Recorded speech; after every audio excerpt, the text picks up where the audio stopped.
Remora. Oh, wait. But also, I quit my job. Congrats. Yeah, hell yeah. How's it feel? Feels great. What have you done? They made me go to Big Bezos' house on the very last day. You can talk about it now? And so I don't give a shit. Now I feel very unsentimental. So they made me feel very unsentimental. There you go. That's their gift to you. It's like, just don't feel bad. Yeah. Well, welcome to real life. What'd you have to do at Bezos' house? Hey, This we're like streaming. 500-pound like ancient torso out of marble. Wow. But we have this sculpture lift that's like this pretty intense machine that you use to like move things like that, and you kind of have to like rig it with straps and lift it with this machine. And the shitty part about that job is, in order to get that thing into the house, you have to carry it up like 2 sets of stairs. Ugh. And Yeah. the machine is fucking heavy. Let me tell you, I love thinking back to art handling when I'm doing my job now, because we were cleaning out this apartment. We had to move all these bookshelves out of this apartment. It's on the 2nd floor. There's a balcony. So we Throw it out the threw them window. all out the window, and they smashed to pieces. So they stacked nicer in the truck. Wonderful. So Wonderful. satisfying. So much better than having to carefully lift an infinitely heavy yet infinitely delicate thing. We just smash everything to pieces. That's fun. Congrats on quitting your job, Jen. Yeah. That's Thanks. That's fucking rad. It's really cool. Now I'm spreading the gospel. Everyone else has to quit too. I want to hear how it's going like a couple months from now. Yeah, you're Not out of cost. You will. Out You of will curiosity. Yeah, I'm you genuine. Will Like hear. I actually want to know how it's going to be like a couple months from now. Yeah, you'll hear. I know a guy. And it'll be good. Yeah. I know a guy who lives in Buffalo. Like he plays in bands and stuff. And he, Yeah, like a couple of years ago. I mean, Buffalo is a really inexpensive place to live, but a couple of years ago, I was like at a fest talking to him. He's like, "Yeah, I'm retiring." And I was like, "What? You're like 36. What the fuck are you talking about?" He's like, "Yeah, I'm just I'm retiring. I'm not going to work anymore." Because he had been like a bar manager or something for years. I guess he owns a house. I don't know.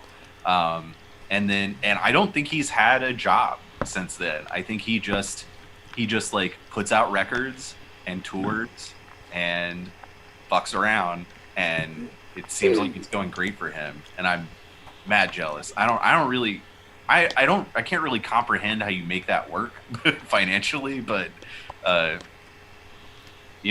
if you can do it. You live in Buffalo for one. Well, yeah. Your overhead has to be low.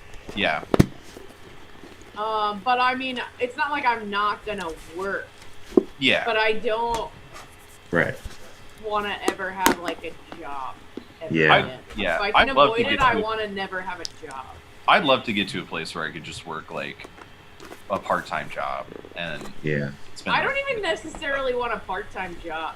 Like, I mean, I guess I'm gonna kind of have a part-time job because of Penny, but like, I don't, not in any real way.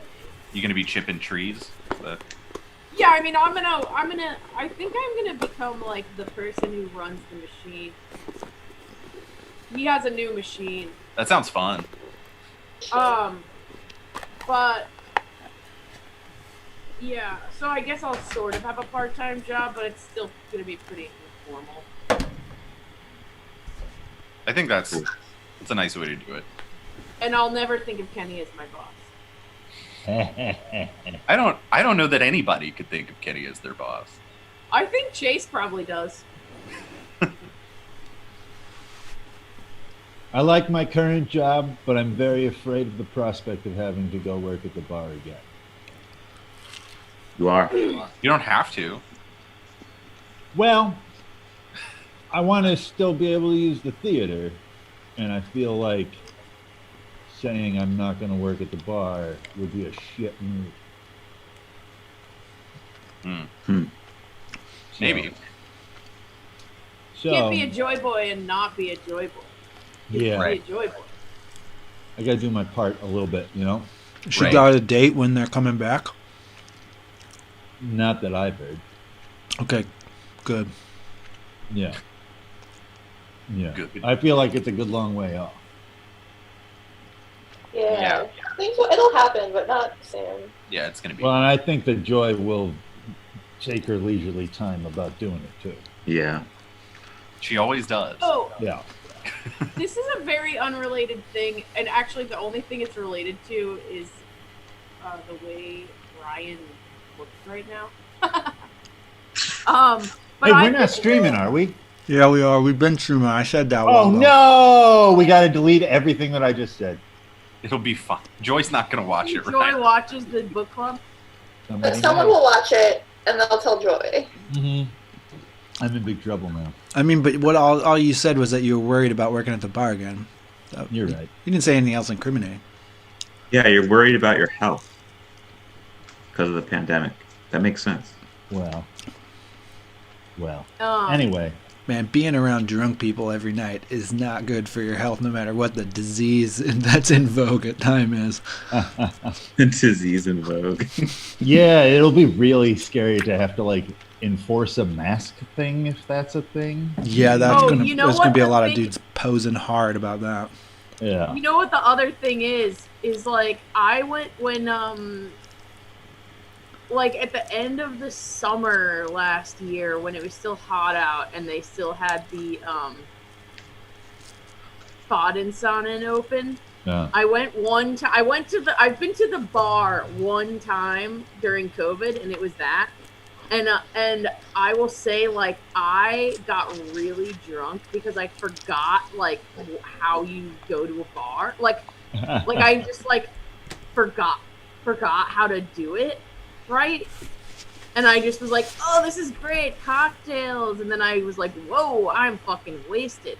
But and Kenny and I had a beer with Matt and Lane a few months ago, and I was telling them that, and Lane was like, oh my god, we cleaned up a lot of puke during that period. But I think there's like, that's like an unseen consequence. Like whenever bars like actually reopen, people are gonna get so drunk because they're out of practice.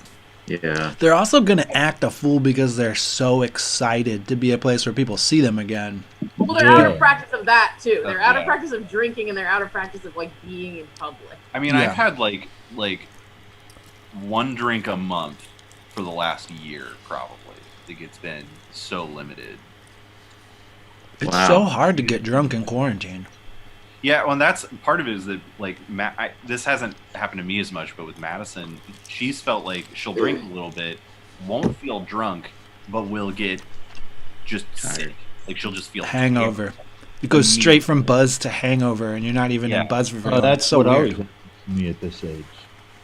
I also have taken to getting dizzy, which is interesting. You've taken to it. Yeah, when I get drunk, if I get drunk whilst sitting down, and then I stand up, I fall down Huh. like right away. I feel mean, like that's there at may be least a really lurking fun. variable here. Huh? Glad everyone's being honest because one thing is if I drink at night, like the next day, I'm practically useless. That's the thing that's happening to me. I don't I'm think just it's bad done. enough. I think my COVID thing, Kenny and I call it a schnip. I like to have a schnip. It's like you have some kind of weird like bitter liqueur or something, like an amaro or like An some aperitif. yeah, like some weird like booze, and you just have like a little bit with an ice cube, and you only have one, I gotta Yeah. try that. We A have schnip? and it's very good. Like it really hits the spot, but We you have don't this- get like drunk. we have It's this just weird a little ass, like buzz. like But I really like drinking though. Like I love it. I love beer. Well, Like you wine. guys, I mean, that's gonna be one of my big things is like weird. You know, Now that I've quit my job, one of my big things will be drinking. no, not drinking, but making like you Yeah. know, You're herbal- Making You're yourself liquor- drunk. No, I'm Uh, gonna make like a medicinal. cider. Is that what you're making? I'm gonna make medicinal alcohol. Oh, hell yeah. Patent medicine. You're gonna sell it on a rickety old wooden stagecoach that you drive around. Take some dandelion wine. I'm just gonna have a fuckload of it in my basement at any time. That's what the plan is. There you go.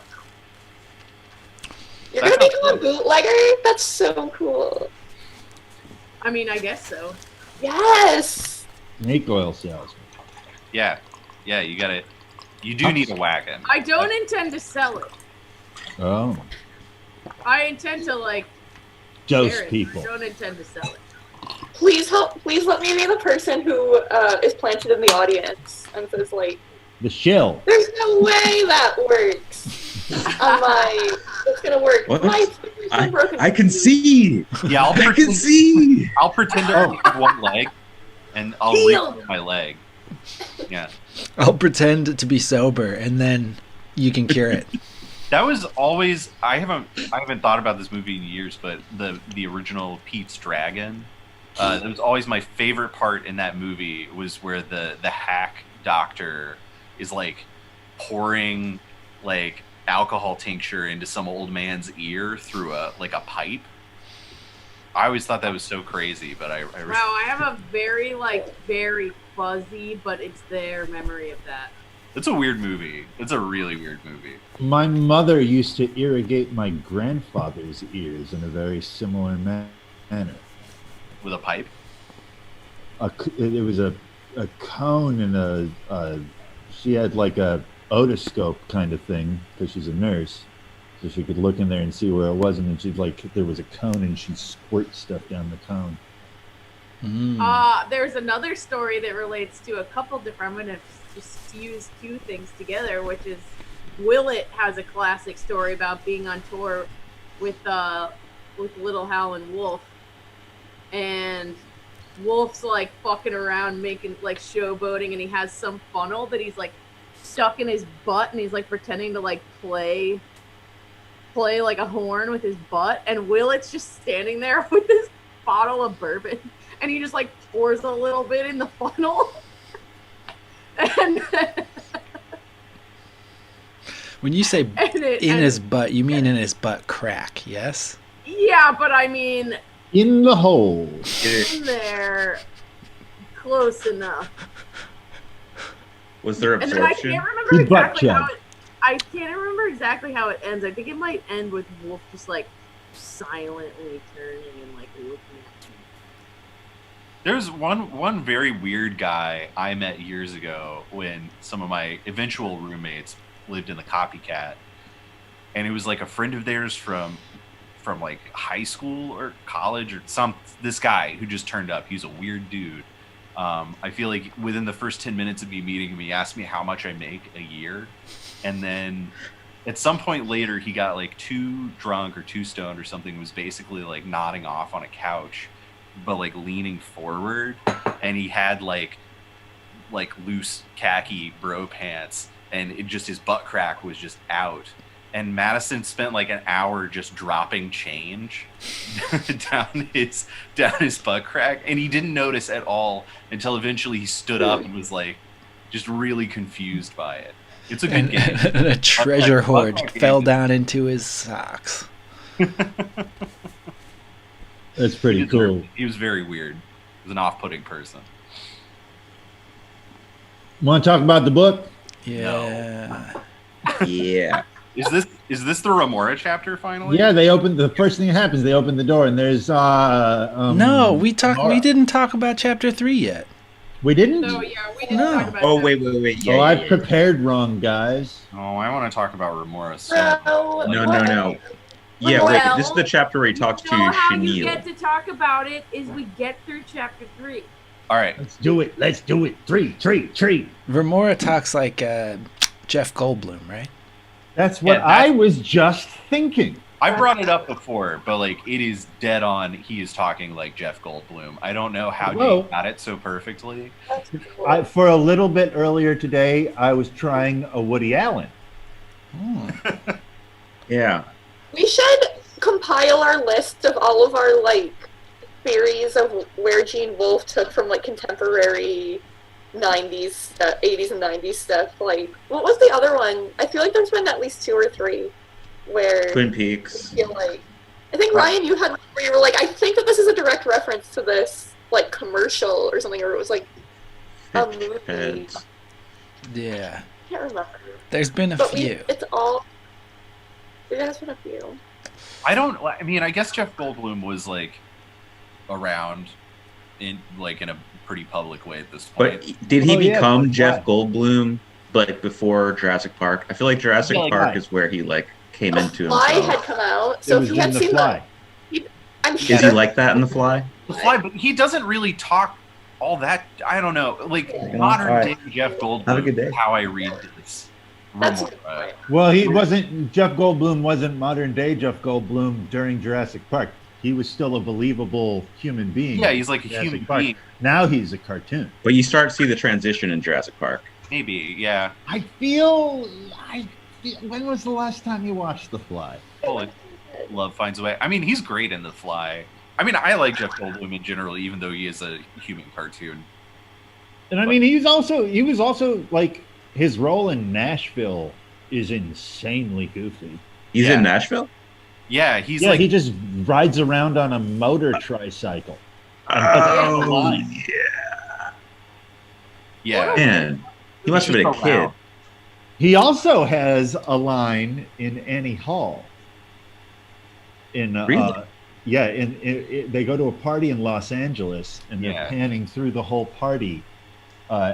Woody Allen's having a conversation, and then at the end of it, it just finishes on Jeff Goldblum.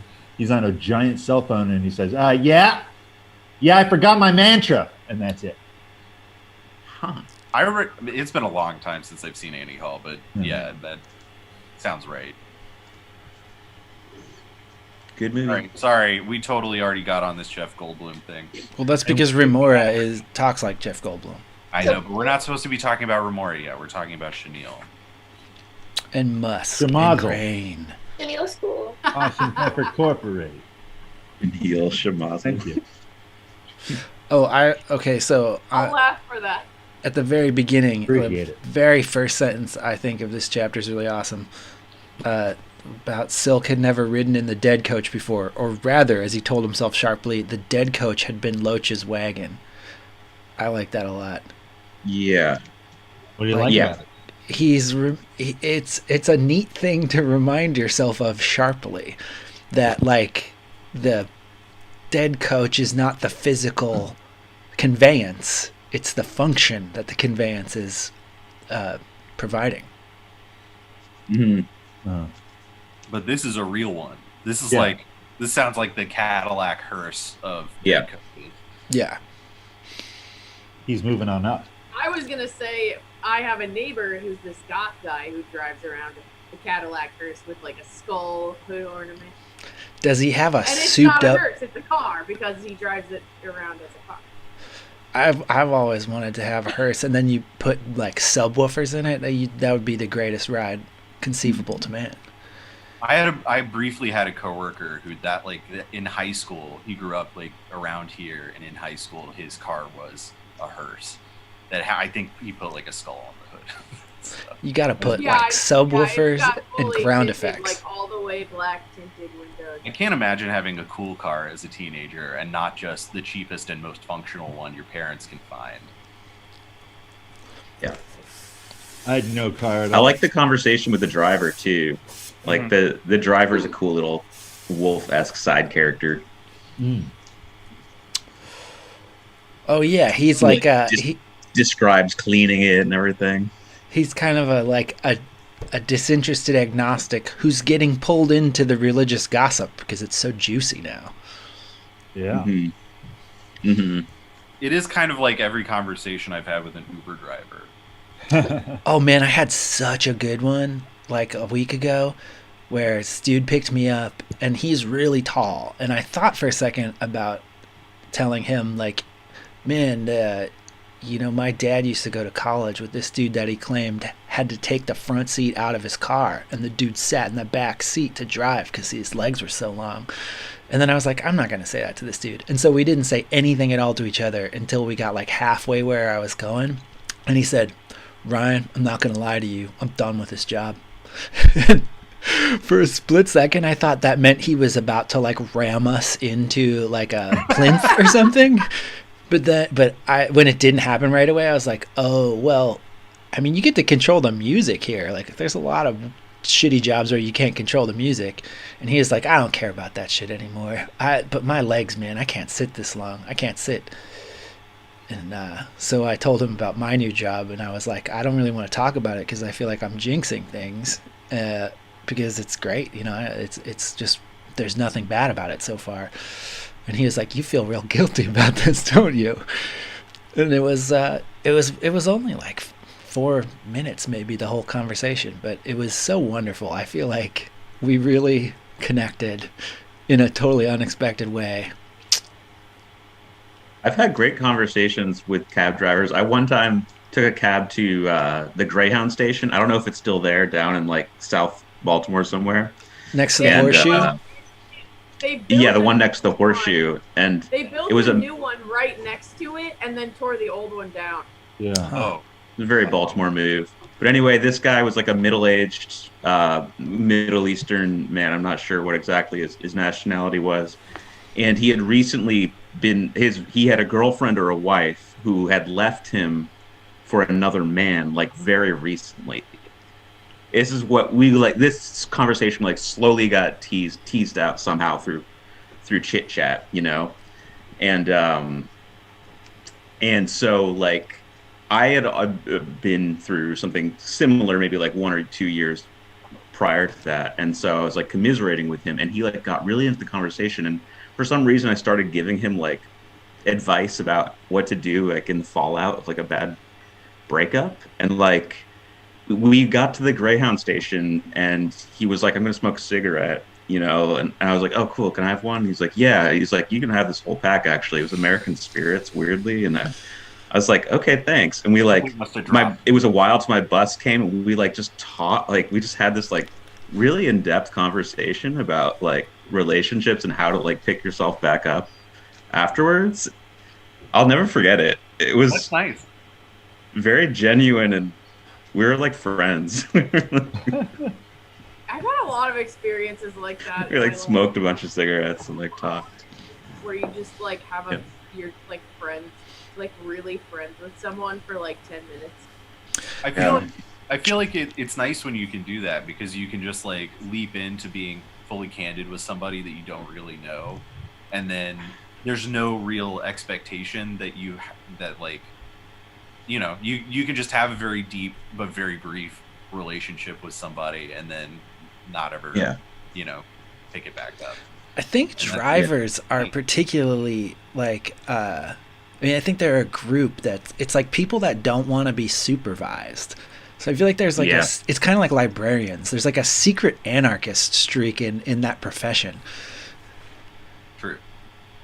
Well, I will say, like, working at Bonsai also, like, there's a kind of a crossover, because you spend so much time in the like vehicle, and then you're also like this funny thing happens where, because you're usually with one other person, and then you spend like all day with that person or whatever, and this funny thing happens where like the first time you have like a long driving day with someone, you like learn everything about that person like the first day. Like, you know, I mean, I know the most minute details of some of the people, like, of like so many people's lives that I've worked with. Like, you just, the chit chat only lasts so long, you know? Yeah. Especially if nothing, like, y'all are both on the same trip, like, nothing's changing. There's no new information because you've both been having the exact same experience. So you can totally true. It's a great way to get to know someone, is take like a 2 or 3 hour drive with them. Yeah. Oh my god. Yeah, and then imagine that, but then it's like a 12-hour day. Right. It's just like you only need 3 of those, and you know like everything about the person. I had a really interesting experience recently where the battery in my car died, and my neighbor's friend was the one who was like around, and like they noticed that my lights were on, and we tried to jump it and everything, and then she was like, I was like, well, I guess I'll have to go get a battery from Pep Boys. She's like, you should get it from Walmart because it's way cheaper and they'll replace it within 2 years or something. And I was like, okay, maybe if I can get there. She's like, you want to ride? I was like, okay. So this person I don't know, who's just like friends with my neighbor, just drove me to the Walmart in White Marsh, and it's just wild to have that kind of very brief. And she talked like the whole time.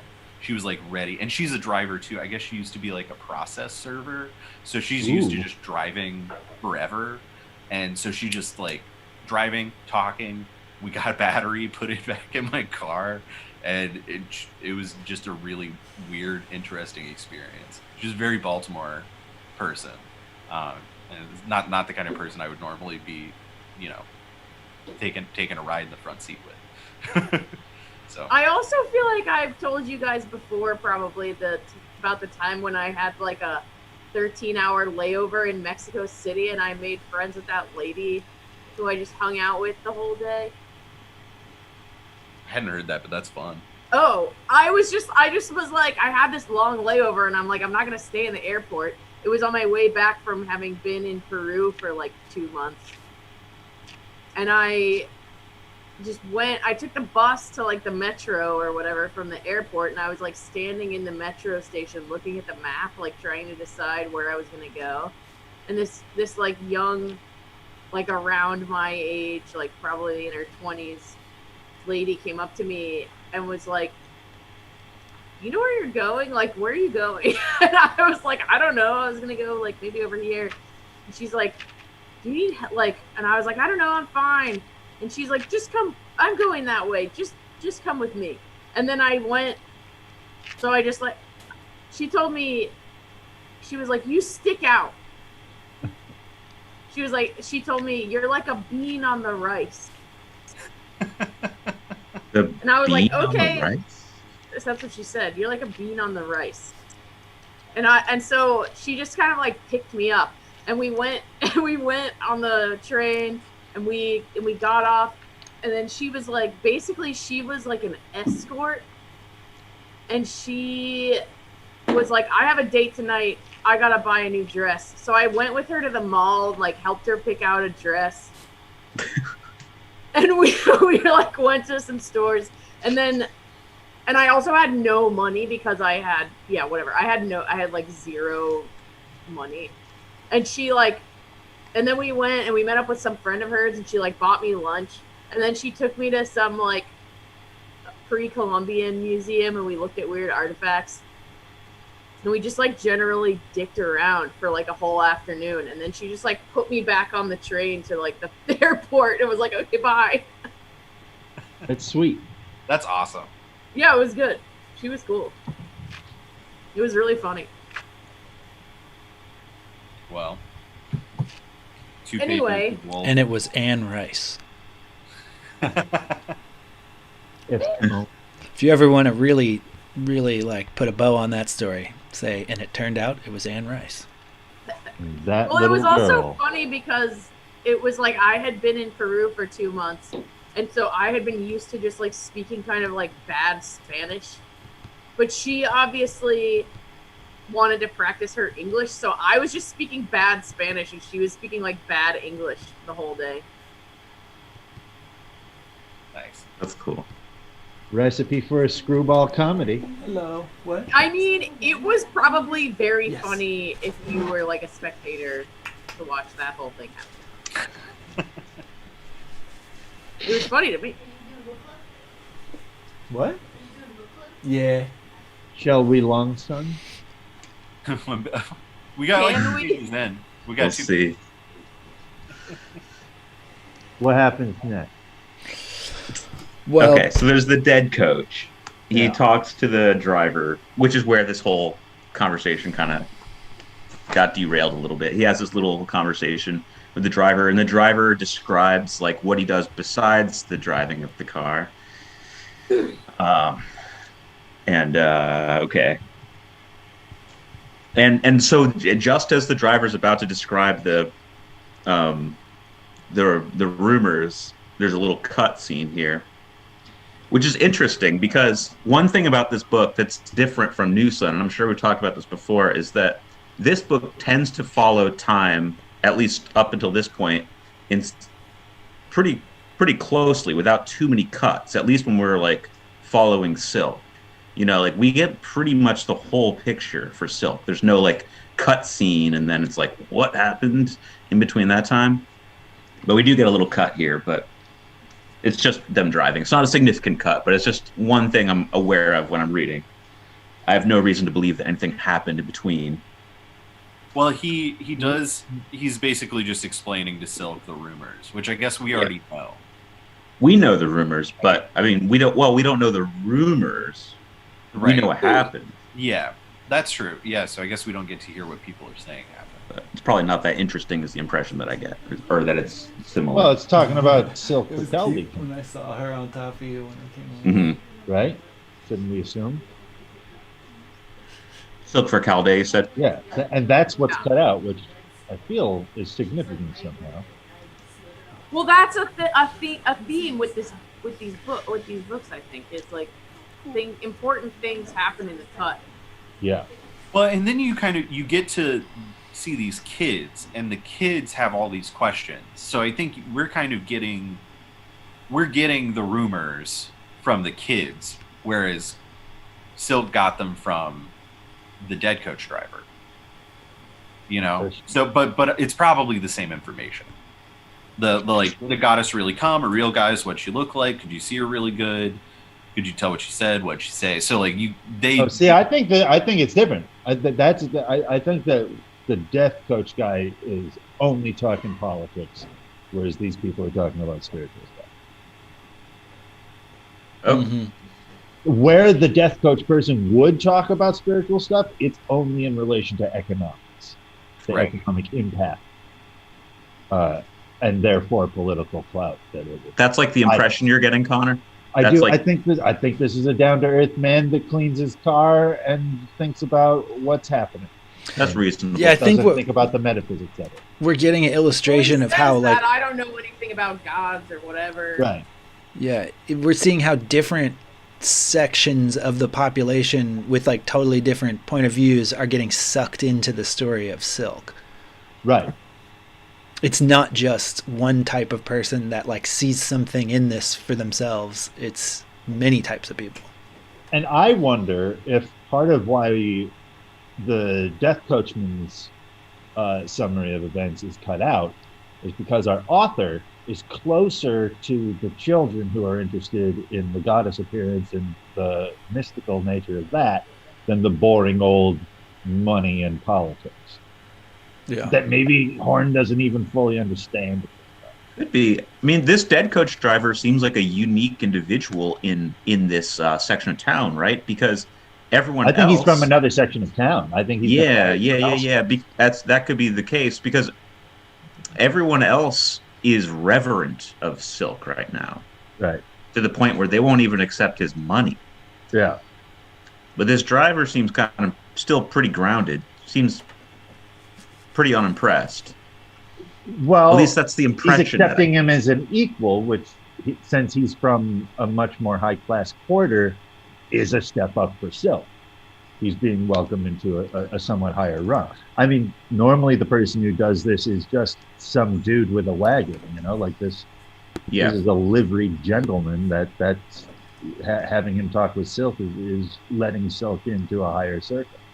I mean, it depends. If we're to, take anything about this guy, it seems that from his diction and syntax here, it seems like he's kind of a salt of the earth kind of character. I think so. Yeah, but maybe he's like stepped up class wise, like through his association with the dead coach or the dead coach company. Well, just that he is the servant of a higher class makes him a higher class than the scum of the earth, which is what Silk is part of. Mm-hmm. Although Silk was earmarked to be part of a higher class, and was shifted here for nefarious reasons, perhaps. Mm-hmm. Is there a height thing? Class height correlation? I feel like they talk a lot about Remora's height when Remora enters. Yeah. Gene certainly has the thing about height Yeah. all over New Sun, so I feel like that's kind of just tacitly carried over here. Yeah, I I, mean, couldn't remember how many because in New Sun heights get talked about all the time. Right. They have really clear cut social classes. Yeah. They're genetically exaggerated. Right. Probably a lot more so than they are in the world. Do you think Wolfe, on some level, kind of thinks that is the situation that we live in? Yeah, I think the Wolf agrees with you. Wolf thinks that tall people are higher class. Or that there's something deeper about height that we react to that's going on. Like, I mean, my dad is really tall, and my whole life I've seen strangers react to him in like such consistently positive ways that I feel like in this book I don't know, like I kind of think maybe Gene also thinks something's going on with height that's under the surface. Oh man, I think that's consistent with how Wolfe sees the world. You know, I think Wolfe is interested in hierarchies and just how that plays out in both like natural and constructed phenomenon in societies. And in New Sun, certainly that's explicit, like Connor was saying. And it also, I mean, it's arguable. I haven't been aware of it too much in reading of the Long Sun, but it, you know, you do get these descriptions. You know, Remora is, you know, taller than Silk, who's quite tall himself, and he is the Long Sun. Wolf's probably seeing that, and Ryan, I mean, I can speak from the perspective of a below average male, and you know, people will like laugh and say this is crazy, but the world treats me like way different. Like, I don't disbelieve you at all. Yeah, I contribute to that. Really don't take me seriously much. I fully recognize that I'm also treated different. Got height privilege. Height privilege is so real. Height privilege is real, especially among males. People are more apt to do what I say. Unless you're a woman, because like you talk to Caroline about being like an over right. It's the opposite with women in her whole fucking life. Yeah, that shit is insane. Yeah, because if Caroline was a regular height, people would be flocking to her. It affects things. I mean, yeah, it does. Speaking of very tall people, I watched Shaq in a wrestling match last week. Shaquille O'Neal is in a wrestling match, and he looks insane. Like it's impossible to describe how big this person is. Yeah, like just his very big man. His feet look buck wild because he was in the ring with like a guy who's like 6'1" and a woman who's like over 6 feet tall and a very short woman. And Shaq was like still, he just looked unreal huge, and he's pretty good at wrestling. I was surprised. Well, he just has so much mass. He's a talented guy. Yeah, I mean but he like took a big table bump, like he went through 2 tables. But yeah, and then like they were like putting him into an ambulance as like a kayfabe thing, but he had to tuck his legs up for them to get the ambulance door shut. That's great. Yeah, it's just absurd how tall the man is, and he's also in like, it's weird how present Shaquille O'Neal is in 2021, since he was such a phenomenon like in the late 90s. He stayed in the game. He stayed active. Now he's in like a million different commercials. Like he's a spokesman for like 6 different brands now, and he has TV shows. Like Snoop Dogg. He's a businessman. Will advertise anything. Snoop Dogg's on a show with one of the wrestlers for this promotion that we like, and Snoop Dogg showed up also on this wrestling show at a different several months ago. And he mostly just hangs around, but at the end he does jump off of the turnbuckle like to pin somebody, but it's like the dumbest and worst like top rope splash that anyone's ever seen. It's perfect. He's not a very active seeming man. No, he's very he's also very tall, and like he's just like all arms and legs. Yeah, it's weird. Like me. Yeah, kind of. You're like Snoop Dogg in a lot of ways. I am like Snoop Dogg. I always in at least 2 ways. Yeah. The cloud of weed smoke way, you mean? The Yeah. opening, entering a room with a cloud. Whatever. I don't know how you can function. Whatever on you. Or do you He's mean a the cool not boy. loving them hose way? Oh no, I love her. I love all of God's creatures. Snoop Dogg has made claims that he does not love them hoes. But I think he's That's a kidding mistake. or lying to himself. Our Lord and Savior says Or to gay. love Maybe the he's hoes. gay. Okay, so That means you can't have male hosts. You definitely can. Oh, yeah. You can totally have male hosts. I'm just saying. Also, Snoop too tall to be gay. What an absurd thing to do. That's from a Damon Wayans. That's from a Damon Wayans Let's stand-up. change the subject before Ryan gets weirder. yeah. Yeah. That was a reference to Damon Wayans' stand-up act. Okay. Really good, but probably could not be aired today. So Silk talks to these children. Oh, also Sanic is here, and he pointed out that Crane's really short and likes Chenille because she's tall, and that is actually in this chapter. Okay. Ah. Yeah, there you Yep. go. So we're getting the height thing, but it's not as like direct. I guess it feels a little more incidental, but I guess it adds up. Than in New Sun, where everything's like really cut and dried about height. Right. So Silk talks to these children. Yeah. Is really like matter of fact with them when they're like, "Did you see it? Like, what happened?" He's like, "Well, we saw Comely Kypris, and you would have seen it too if you were there." And Because I like you're how Silk virgins. Children. I mean, I think he treats them like normal people. I think that people often can't do that to children, and I like that he just talks to them like they're human beings. right. Well, then he sends them to get some meat. Well, of course. Of What course. children are for. You got And there's a little lesson here too, where Silk's reminds the one boy, I forget which one, Kit, to ask the difficult questions, even in the face of ridicule. Seems like the kind of lesson that people are quick to give to young people, and quick to give the opposite to adults. Yep, it's true. Kids always get the opposite lesson that you get as an adult. right. As to a kid, you say, always ask the difficult questions. And then, although if a kid asks a difficult question, you say, "God, fuck it," you get so pissed off when they're Well, like, "Why?" Well, yeah, I mean, it depends on the context. So you don't actually want them to. You just tell them to. Right. I mean, I think it depends on the person. I have a really good friend who, I mean, obviously, I have a really good friend who has like a 10-year-old kid, and they have a very like adult relationship, and it's cool. Like that kid is really interesting because of it. Yeah, there are good Yeah. parents, but the stereotype is to be annoyed by That's a child's the incessant vast majority of people. That is not the case. Yeah. But not old Silk. He's cool.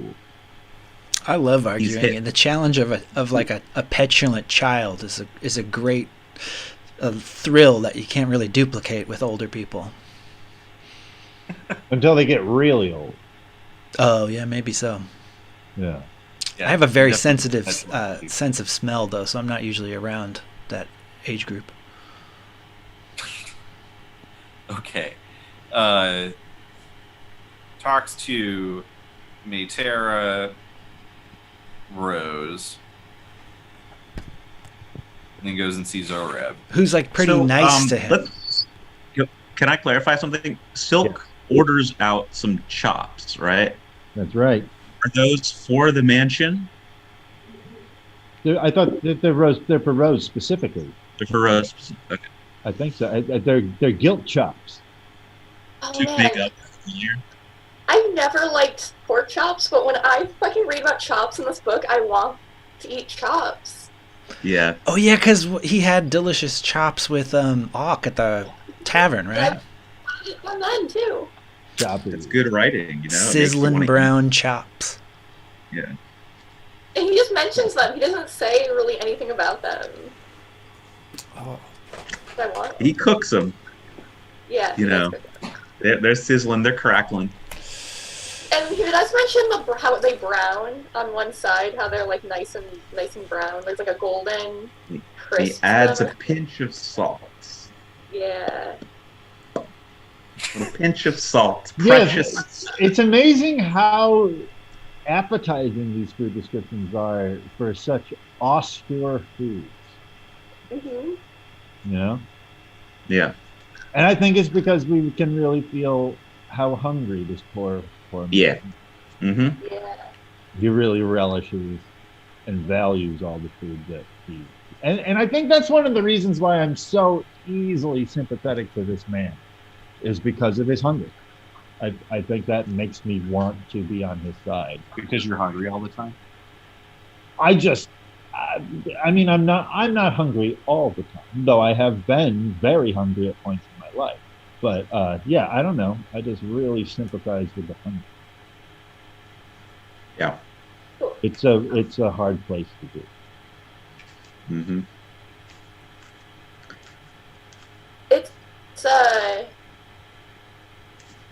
It's like you're just thinking about how many pages. Well, I don't know about pages, but how many lines at least are like the tomatoes keep coming up throughout the whole book.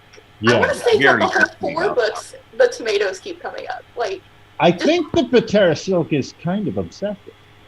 he's obsessed with the tomatoes, and like just how much time is dedicated just to the tomatoes. Like it's so important.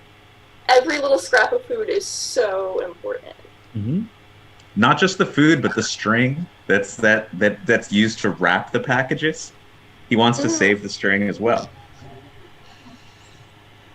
Which reminds me of me this morning. I saved a plastic bag that I had put some vegan cheese in. I just put the plastic bag back into the box of plastic bags. I save all plastic bags. I do not buy plastic bags. I save all plastic. Any plastic bag I have in my house is like a plastic bag that came in from somewhere with something in it. Do you think that everyone who like throws as much stuff away as we do secretly longs for a life where every object is meaningful and manageable in quantity? I think deep down people really are longing for that right now in particular. Yeah, God. You can buy those, like, I keep thinking about getting them, but like Jen said, plastic bags are everywhere. You don't even need to find them. So I also end up just having some. But like those silicone little bags, I'm always so tempted because I'm like, oh, they're so cool. They are a huge pain in the ass to clean. I will say that. That makes sense. Yeah. But, you know, we have a few. I mean, if like you're a real hippie, you got ways of cleaning the Ziploc bags. You got a method, the hippie method. I'm just saying, like every like legit punk house I've ever hung out in, there's like Ziploc bags hanging upside down on like the various things. Yeah, we definitely used to do that. But silk is this way out of necessity, you know, not out of lifestyle. Well, I mean, I think it's possible that it's possible that it's a natural way to be, and that it's actually like a contrivance to live the normal way that we live now. Yeah. That like without like I being would say definitely so. Yeah, without being pressured into having lots of stuff, people wouldn't have lots of stuff. Yeah, that's for certain. The topic of garbage stresses me out so hard. We have like garbage day in our neighborhood. I guess everyone has garbage day in their neighborhood, and you know, our house produces. It's just me and Sarah, but we produce like a little half bag of garbage a week. Some floppy little garbage bag that I put out, and but everyone else in my neighborhood has like huge sacks stacked on top of each other outside, like, you know, like the big green bin is like overflowing with like bags leaning on it, like every single household. Whoa. What the You fuck? know, I will say my last roommate, who shall not be named, I mean, I'm definitely like on one extreme end of the spectrum of like throwing away very little. It's like similar, you know, like the amount of trash that goes out every week is like very small. I think her style of producing waste, I felt like it was like almost pathological. Like she would throw things away just on some weird principle. She'd be like, if the eggs are more than a week old, I throw them away. She had all these rules about like what gets thrown away when, but it had nothing to do with like whether it was actually like rotten or something or not. It was just like if it was past some date, then like it wasn't to be used, or like the amount of sheer garbage that she produced like blew my mind and was like very like constantly upsetting to me. But I felt like it was like there was like a thing, there was like some thing about it. It was like, it's hard to describe. I've had roommates on both extremes simultaneously, where like one of them would just like throw shit away kind of arbitrarily all the time, and then another one would, if there were like a bunch of rotten strawberries, he would whittle them down to just the tiniest pieces that weren't rotten, and he would eat those, and he would treat it like it was the most like amazing thing in the world. And I was just kind of in the middle of that, and sometimes being pissed off because something of mine got tossed and it was fine, and sometimes just being like, why are you doing this? You don't have to eat this rotten strawberry. It's okay. Everybody knows those two roommates also. Yeah, I just felt like there was like a pathology about it. It was like everything had to be as wasteful as possible. Yeah. Like she would go to the liquor store and she would drive to the liquor store that's like blocks away and buy one bottle of wine and get a plastic bag for the bottle of wine that was going in the car. Like, even if you're like, I can understand it if you're like walking. It's just like everything was like that, like as much trash as possible. And like every time, if you want to make a cup of tea, you're gonna boil like the whole full kettle of water. Like you're gonna use as much natural resources as possible. You want to leave an impact on the world, you know. You want to make your mark. I don't think it's too crazy to maybe just dip a little bit into this part of the conversation about this non-fungible token thing that's happening. Oh, yeah. Do you know about this, Jen? No. Oh, it is.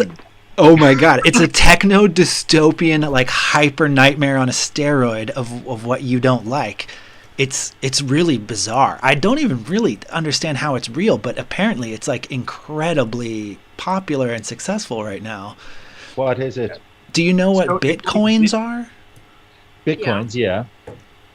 Mark, So maybe you like should Bitcoin. explain it. So it's like Bitcoin. You know, I'm not going to explain Bitcoin, but you know, like it's on the blockchain.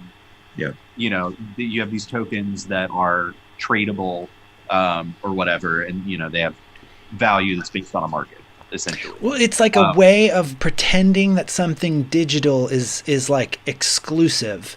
Well, so the non-fungible tokens are ones where you can't actually, like, they don't have a value that's based on like an economy, like a market economy. They're not tradable. Like you could trade them or you can buy or sell them, but like you can't. There's not like a direct value. There's not like a direct value comparison between two different NFTs. So like you couldn't. I don't know. So it's dumb. Like it's a completely closed system. You couldn't trade outside. But so what are they used for? art. They're doing it art with it now. So you can have an NFT that is associated with like a JPEG or like a video file or whatever, really. A bunch of bands are gonna release albums entirely in this format. But so it's like you have a like one of one like unique thing that digital is like, file. Yeah, it's you have a unique digital file that can't be copied. It's like it's on the blockchain, so it's not even really a file. It's just like a digital thing that you own because it is a unique, like non-replicable thing. I mean, it is replicable, but like it's basically got a certificate of authenticity, and it's like a unique digital artifact. Right. And they're going for tens of thousands of dollars, essentially, which is makes no sense at all. And it's also terrible for the environment. Yeah, that's the thing is like all what we're talking about now is like the vacuous surface, which is like, why? All right, okay, you guys want to like do a strange art ritual with a big tech component. But then the underside of all this is that in order for the blockchain to work, computers have to be on and running 24 hours a day. And Bitcoin, Bitcoin mining or whatever is like psychotic. It's the same system. So it's the same system. It's Ethereum, but it's the same as Bitcoin. And it's like the value of an ether, like of the like a unit of Ethereum, is based on proof of work, and the work being done by a graphics card on a computer, which just means the energy that it consumes. So it's just like an incredibly energy intensive thing for stupid digital pieces that are being overvalued by thousands and thousands of dollars. By any amount. I feel like any amount is too much for like a digital file that someone says is special. No. But this is all very interesting though, because it is certainly the direction. I mean, if society is to continue, in any kind of way, the direction that economics will evolve, right? Like, yeah, I mean, further and further into the voodoo of like, how can we make larger numbers and convince a lot of people that this is, that this is a good idea? But it seems almost accelerationist. Like it almost seems like there's some nefarious dude who is like, all right, we're going to get this fucking global warming kicking off before I have to die. I want to see it. Yeah, it's always exponential. All growth is exponential growth. Well, also it's we gotta get off. Gotta get off the spaceship. Oh yeah, get off planet. Yeah. I was thinking today about the difference between the world and the world that we're living on right now, and I had in my head this image of like, way out in the Skylands on the other side of the ship, a full panel has just come off and flown into space, and there's a gaping hole, and it's like vacuum is coming in, and we can see through the hole that there's a sun that is getting bigger and bigger and bigger and bigger as we move into it. And I feel like that's our world right now. And like, the counselors are like, are down, like making vague references to the huge hole in the sky, but only in so much as it pertains to sending them money. Like our world, I think, is more busted than this one. Yeah. It's like on the news when they say Biden aims to make the U.S. carbon neutral by the year 2050. Which is just break down that sentence. Like, Biden hopes to make the country carbon neutral by 2050. The carbon neutral thing is so insane. I really like how you did that. That's exactly what I heard on NPR 18 times yesterday. My only problem with how you just delivered that is that there should have been a pause after Biden.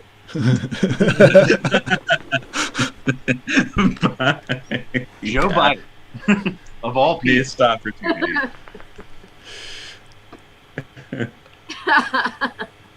But yeah, the womb is squeezing us out. We all should be living in tin cans in the sky. Yeah. So, It's the only healthy way for us to evolve into a human post-humanity. I respect. Otherwise, we're all going to be consumed by Elon Musk's You know, mind machine. that's not Earth's fault that Elon exists. That's Elon's fault. Yeah, who's saying it's Earth's fault? I know, but I don't feel that it's a biological imperative, I guess. I But think I'll we should respect check you. inside. We should check inside the moon and make sure there's not like a really good thing going on in there. We should just I check. agree. There is definitely a good thing going on in there. There's an alien inside of it. You don't even have to go inside of it. Just go to the other side of it. Yeah. We can just go up to it and knock. I don't understand why. Like, okay, so Elon wants to go to Mars. Bezos wants to go to Mars. Why doesn't somebody come through and be like, "All right, I'll do the moon"? You know, there's got to be something else going on. With the moon. There's a stopover at the moon. Mars sucks. Yeah, Mars can suck it. Mars sucks. Like, No, why- it is an interesting point. Like, why don't we just focus on the moon first? Like, it's right there. No, we shouldn't go anyway. We should stay in space. We don't need to go to another planet. We're on a planet. Why go Right. to another planet? We got to go to space, man. Real Look. space. The moon's not a planet; it's a satellite. With another rock. Fuck rock. Fuck rock. Let's live in the real sky. Yo, but what if everybody could have one asteroid? What if everybody could have the infinity of space? completely enclosed that you Sounds can't pretty access. Yeah, it's not very infinite when you're in a box. Yeah, There's enough room for all of us. In space. And the thing is, In the box. they keep making more of it. we just have to evolve into not needing to breathe and being able to handle extremely high and low temperatures. So then we Space, can kind of baby. like And pressure. we High and can, low we can just temperature, become high and low space pressure. ghosts. We'll be space ghosts. That's something I want to read about more in science fiction. Are the beings that live in outer space? How come? Like, Wolfe touches on it a little bit, right. Like exactly. but doesn't explore it that much. 2001 is about this in part. Yeah, I only read the first one. The baby that lives Yeah, in space. Baby. Space baby. Yeah, And the Space and Guild Navigators are heading in that direction in Dune. Have you read the Hyperion books? The Dan Simmons? No. I've read the I know first that one. I'm supposed to. There's I've read a set. There are a couple. I've read like Hyperion and Like Fall of 5. Hyperion. I think they're both similar but pretty different books. They're good. Dan Simmons is kind of an asshole, but those books are cool. But I remember the ships and stuff that they travel on are just like enormous trees that have like a generated atmosphere, so that you can just kind of like, I don't know, it's kind of like the Zadkiel ship from Earth, but like an actual living tree that you're just like hanging out in. And that's also stories where the like people went into space and then like evolved in vastly different ways. And so like you see some people who there's some kind of like basically like race of people who never like settled in other planets and just stayed in space, and they all are like orangutans with wings and stuff. and they're like they're all very different. It's pretty wild. So I want to see that kind of space travel. I'm down if you can like. That's what I'm trying to work for. Right, like if it's not in like a tin can kind of living, then I'm interested. But I don't think I could handle being like in like a really small technologically, like fully technologically oriented space. It would have to be something like actually livable and kind of organic. Now you can be in a huge space. Huge space. Huge space. It just has to be microgravitational. That's the requirement. You don't want gravity anymore? No, I want to start an anti-gravity cult. So all of our bones will turn to mush, and then we'll just be like... Yes, but our minds will turn to miracles. Do you think gravity has an effect on the mind? Yes. Must. Unquestionably so. Interesting. Yeah. Gravity is what makes us feel like we experience an objective reality. And in a microgravitational environment, we would be able to experience harmonious subjective realities.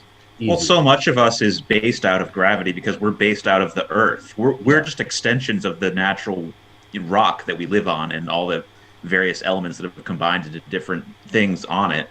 We're just kind of like extensions and evolutions out of that. But we literally are rooted to the Earth, and that's like, and are expressed through gravity, right, on top of this rock. So it's part of how, bodies and brains and interactions function. It's hugely influential. It's like the building blocks. It's more influential than, hydrogen. Mm-hmm. Every single human being is being pulled towards a common point. Or is being expressed through a common force, right? Like pushed out of. Well, but even on the space station, they are being pulled towards the center of the Earth. Like that's what's keeping them in orbit. They have another force that's keeping them also up in the air, but they are being pulled towards the center of the Earth. Everyone. But if you had people on a different planet, they would, that planet's gravity is different. Correct. So you would have. We're not aware of any of them.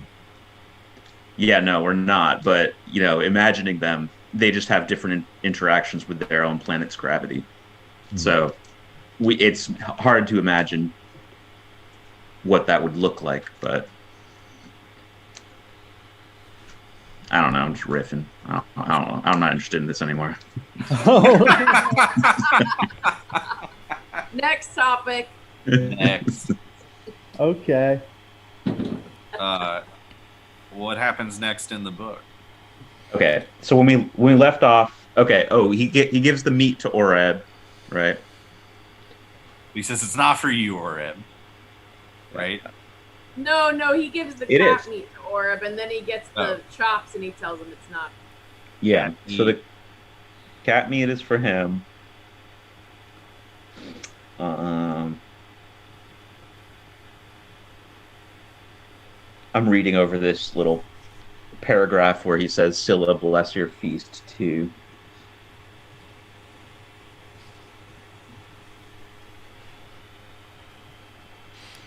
There's a passage I really like that I think is after the kids, or I think it's right after the kids, and he's cooking, and he's talking to Oreb, and he says this whole business about we are made the plutocrats of the supernatural. Mm-hmm. Yeah. And that to a degree that's almost embarrassing. Others have money, as blood does, for example, or power, like Counselor Lemur, or strength and courage, like Auk. We have gods and ghosts. Yeah. What? Yeah. It'd be a terrible band. Gods and Ghosts? No. Gods and Ghosts is a pretty good band name. No, Plutocrats of the Supernatural. That's a terrible name. Oh yeah, that's bad. that could be the first album by Gods and Ghosts, though. Plutocrats of the Supernatural. That's on the tape rack at Normals. Yeah, that really sounds like a 90s. Really sounds 90s. Or like late 90s. I've been into the 90s lately. Getting into it? Yeah. I'm 40. Me too, man. Cool. 90s good shit. Yeah. It was cool how big the world was before everything was connected. there was always the possibility of like lots of things you didn't know about. Yeah. That's still possible. Yeah, but it doesn't feel. You don't feel it. Everything is very contracted ever since like the turn of the millennium. Well, everybody can feel confident that they can call up whatever fact they need now. Yeah, and that has changed the size of everything, most especially our minds. Yeah, phone connected to internet in pocket 24 hours a day is, I feel like we should reflect more upon that as being like a drastic change in like our relationship to each other. Yeah.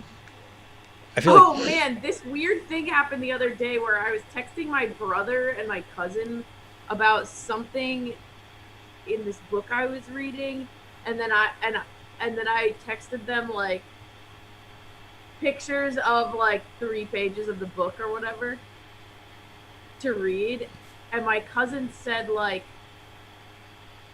something like, "I love that you're resorting to physical books for your research." And I was just like, resorting to? Like, what the fuck? That's so weird. Like, that's such a weird thing to say. Like, the shit I want to know is not on the internet. Yeah. Yeah. I mean, it's just true. Yeah. There's a lot also, of shit on the internet. There's a lot I of shit think, on the internet. And some shit I want to know is on the internet, but there's a lot of shit I want to know that's not on the internet. There's also a tremendous amount of shit that nobody knows yet. Yeah. Yeah, yeah. And like the there's a lot of, it's like if you want to, I don't know, like if you want to learn something, like really learn it, if you go on the internet for it, there are just like 1,000 answers and they're all opinions or whatever. They're just like so many opinions on it. Yeah. And then you just like have no idea who the fuck these people are. I don't know. I feel like if you read a book and you can like understand who wrote the book, and like I don't know, whatever. I just thought it was a weird sentiment that he expressed to me. Well, I was just gonna say it is weird, and I think it's a misconception that books are on their way out. They might be, if we look at the trajectory of where we are now versus far in the future, but book sales are still very high right now, and people are reading a lot of books right now, like physical books, and still prefer it to Kindles, etc. Just let you know, like if some young whippersnapper is like a physical book, it's like books are still doing extremely well. Also, this person is like a Gen Xer. He's like probably in his late 50s. Okay. Like, yeah, I that think makes more those are sense. more the people that feel that kind of thing. Yeah. That makes sense. I mean, my brother and my cousin both are like Gen Xers. Books, except for the real, like super interesting ones that are not really in print or whatever, if it's something in print, they're so cheap. Like, there's so many books on eBay for $4. Oh yeah, for sure. Speaking of which, though, I did decide to shell. I did decide to shell for a physical copy of that Sabian Symbols book. Oh wow, that's not an easy one to get. I found one. Sometimes the hardcover ones are like, the paperback ones are like $350. But I got a hardcover for $100, so I felt like I got a good deal. And I got this book. That's the kind of book you need to flip to constantly and flip around. Exactly. It's like I have the digital one, but it's like you can't. A reference book, it just doesn't like work right. Yeah. So I was like, I just need to have a real copy of it. Anyway, I think there's a paperback of it on eBay for like $70 if anybody wants it. And I don't know. I'm not even sure this 1400 is coming. I don't believe it. Don't believe it. think he's gonna find a way to like snatch it right back out of our hands, like when our fingers are almost touching it. It's possible.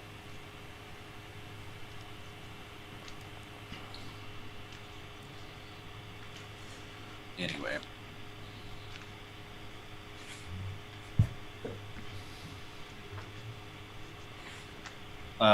The kid comes back with the meat, and he realizes that like they wouldn't take any money for it, and the kid was like upset that he was having to give the money back because he thought that Silk would be like angry. No, I think he's actually. I read that he was kind of like upset because it made him realize that he couldn't take the money that he was going to get from Silk.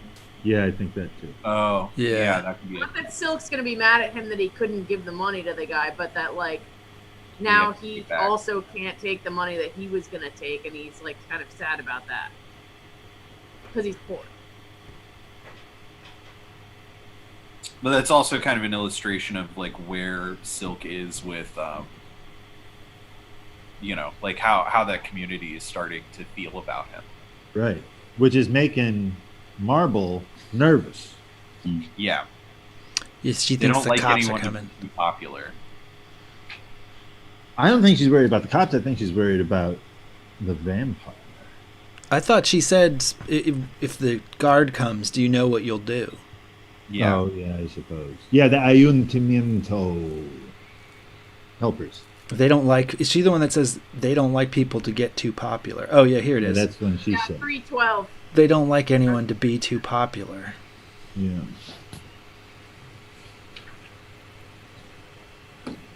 How about this?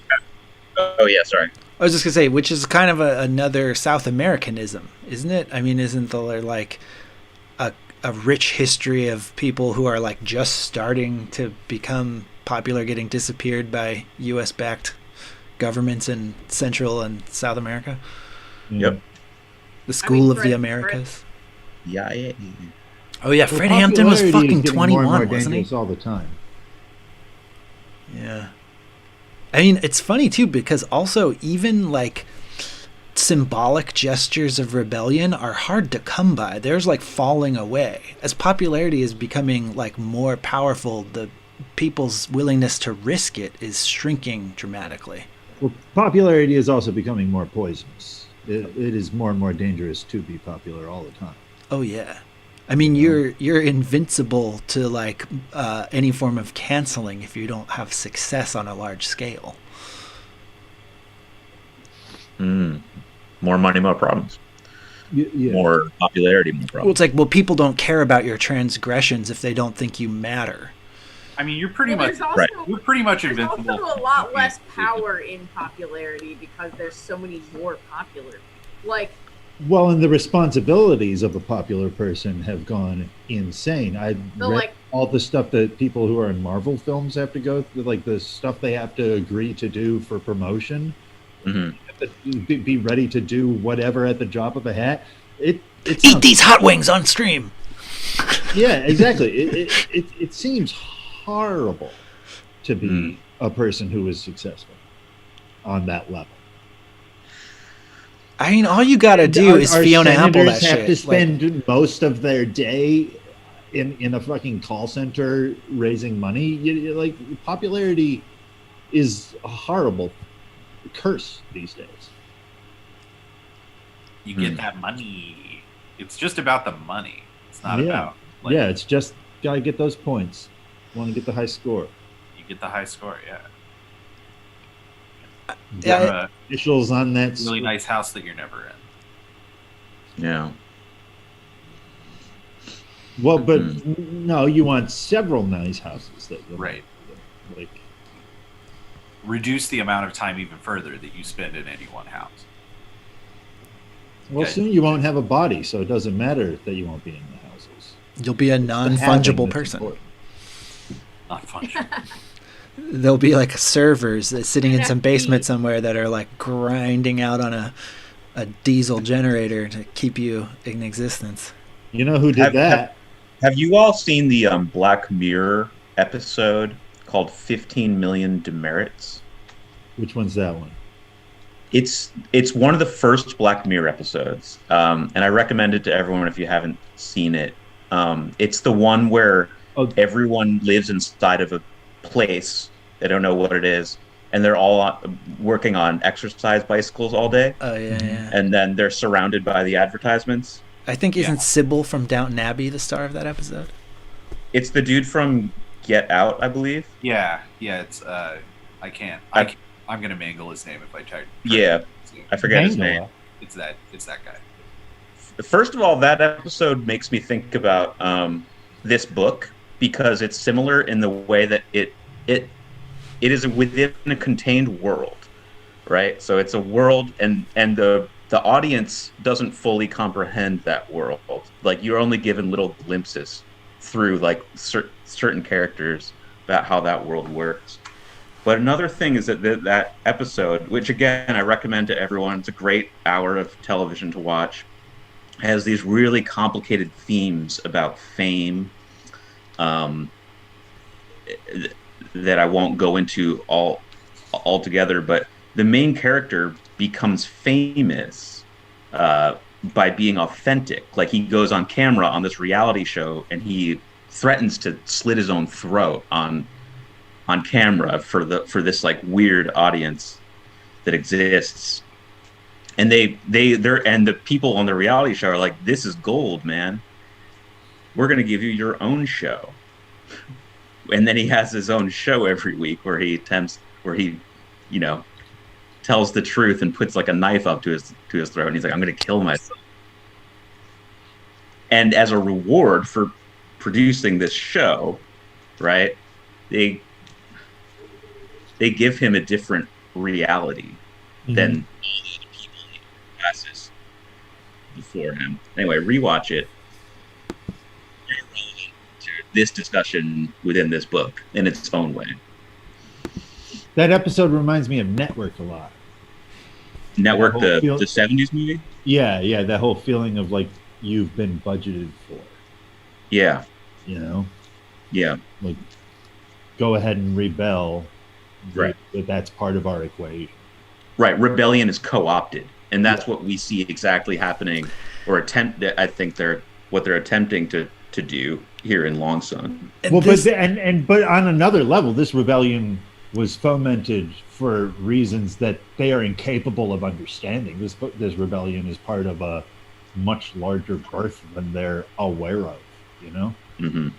I feel like when you get in this situation where like capitalism or whatever it is gets to eat rebellion like instantly and render it null, that is an appropriate time to make rebellion more figurative and more symbolic and less like related to some kind of measurable change or like social like progress.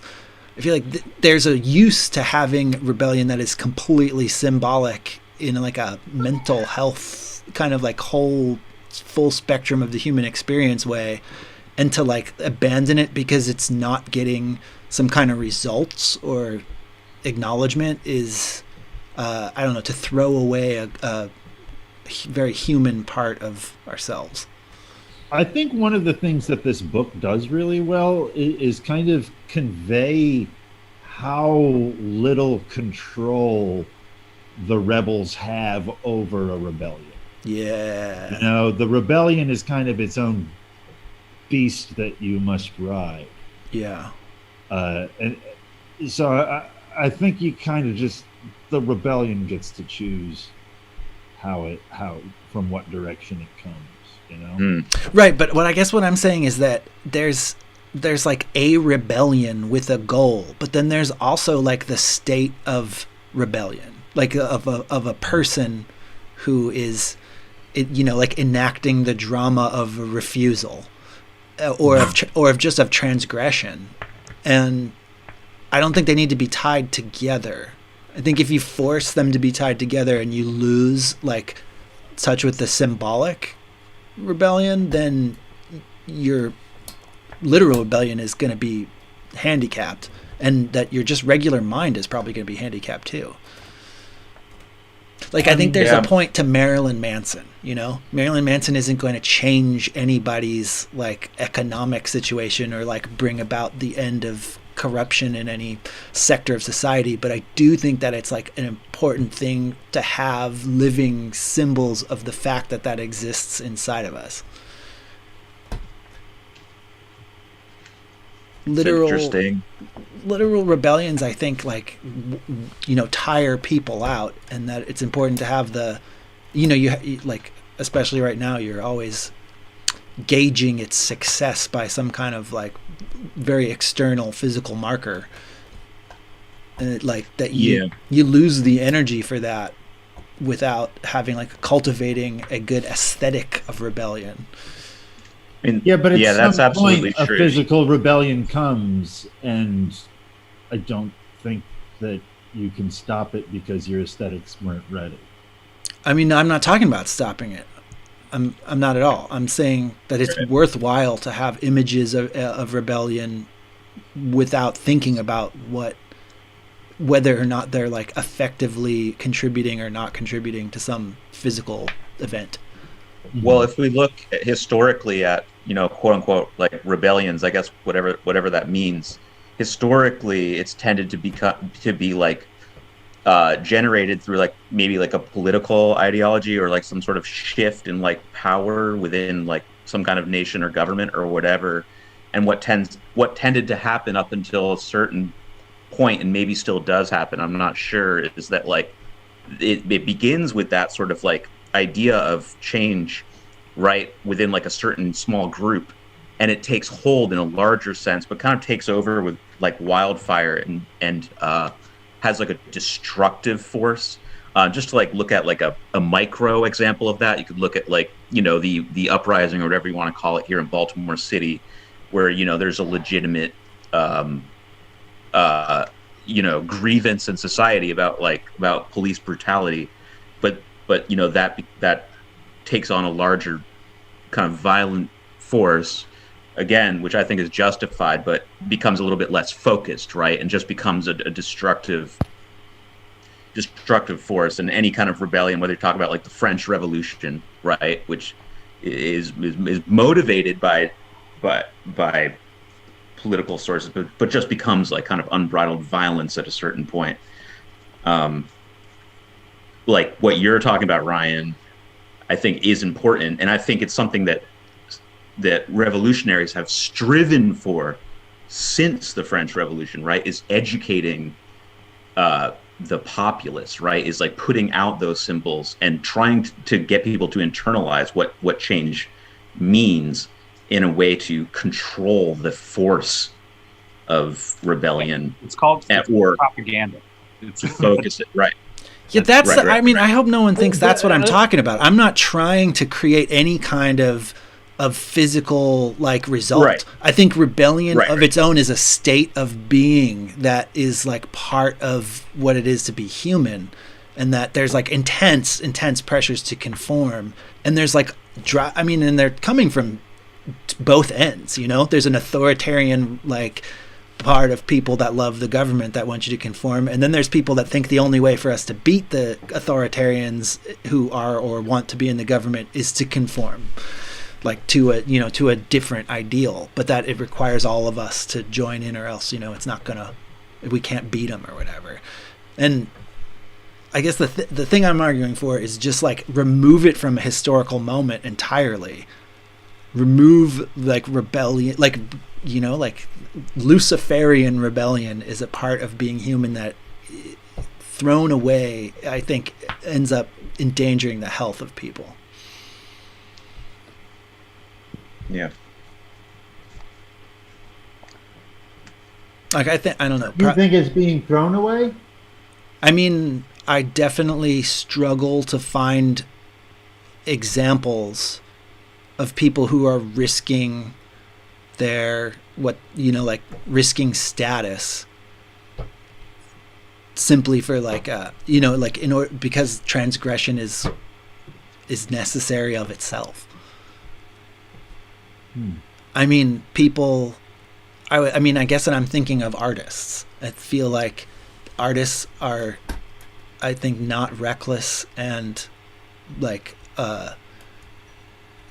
conspicuously obedient.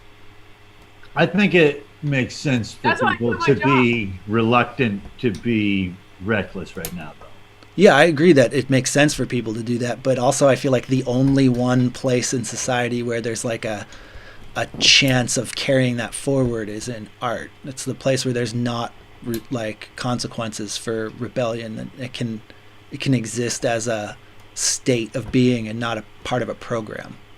But I think I think that we have no idea where that's going to happen, and by its very nature, it'll surprise us how it manifests. And I think that that's a function of the way that a capitalist culture works. That like the art making becomes, if it's something that you want to be able to do all the time, then you have to make money doing it, and to make money doing it, you have to conform to a particular version. Like there are consequences for rebelling because they actually affect your livelihood. Now, the answer to that is not making art for money. Yeah. But that does reduce the amount of yourself that you can give to it. Yeah. Well, I think we have a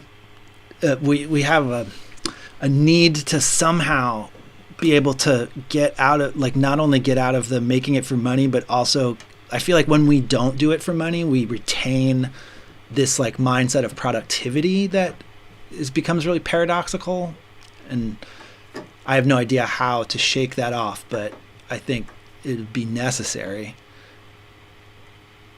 Right. I take heart though, Ryan, because I believe that individuals making art like this exist. They're just more difficult to find, right? Yeah.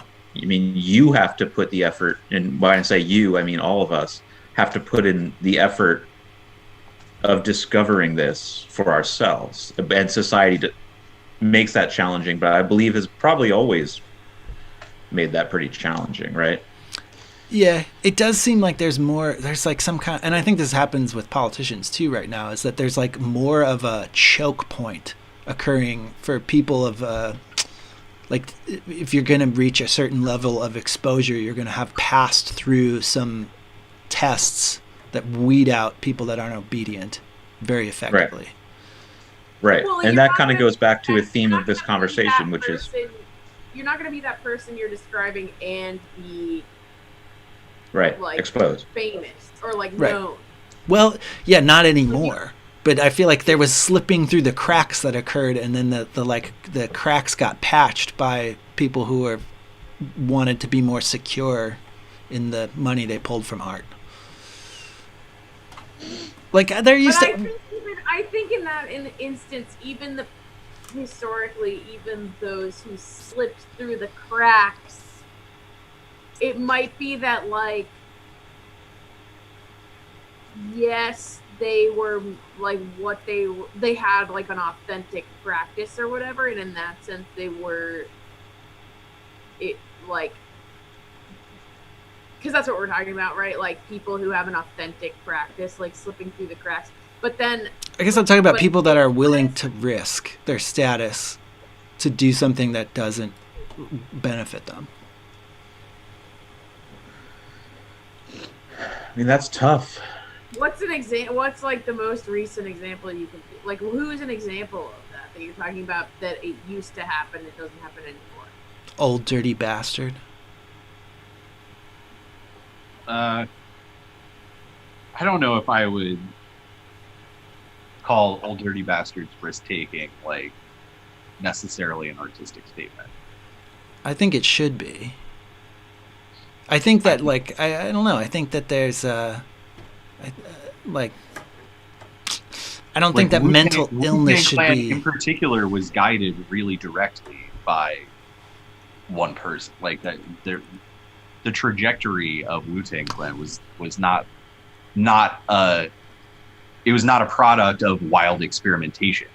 It was a product of the RZA being really calculating and very smart, and making legitimately great music. But So maybe this can segue into another question I have about this chapter: is if I live in Viron and I am into the idea of silk for Calde.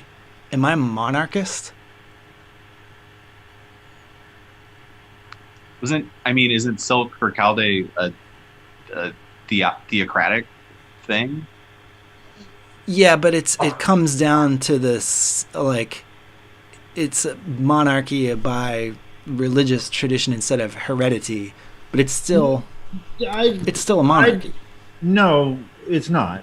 I don't believe so. It's an elected position. I believe. Oh yeah, it is. Yeah. And it's Like a supported college of cardinals? by a legislative council. Which legislative council? Ayuntamiento. Yeah, but that is ruined at this point. Like, Well, right, but the point of like Silk for Calde is they want to restore its previous function.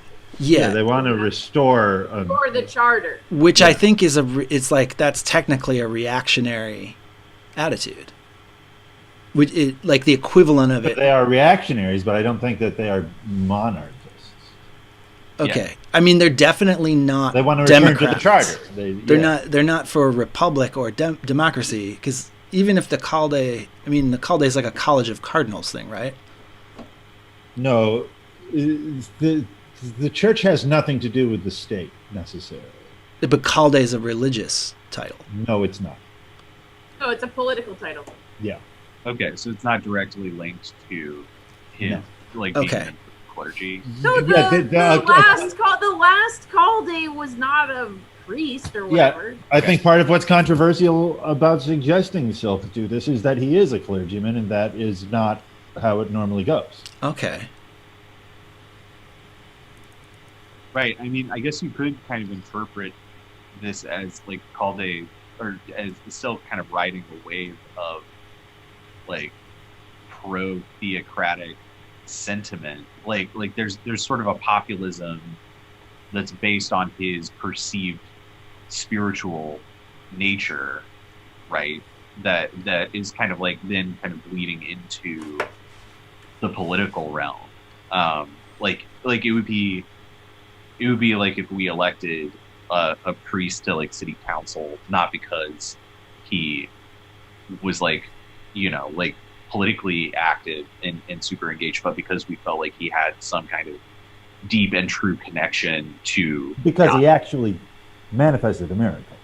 Right. Well, yeah. So, there would be some kind of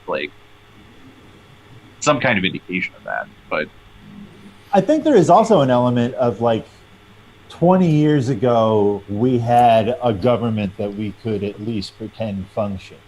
20 years ago, gods would come to the windows of churches sometimes. Silk just had a god come to the window. Maybe he can get us back to that political point again. right. Here is our Donald Trump, make America great again. But okay, so here's an important distinction, I think, is that Silk's not a demagogue.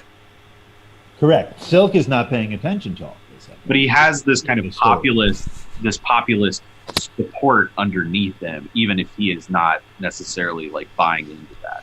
Right, but it's a very huge difference to Trump, in that Trump builds his base by inflaming them and telling people what they want to hear, and Silk doesn't give a shit about what people want to hear. He knows what they're That was an inaccurate joke. I freely admit. Yep. Okay, good.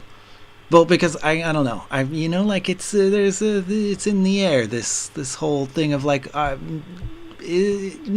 democracy's not working.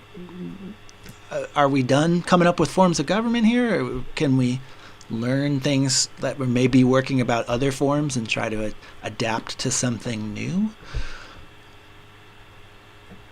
I don't think I don't think that's a thing that can necessarily happen by design like this at this speed. I think the society has to collapse in order for the society to be created. Yes, I agree. Yeah. But people who are have already been imagining some sort of alternative are in a better position when it does collapse to not Perhaps. not go nuts or fall into despair or. I hope so.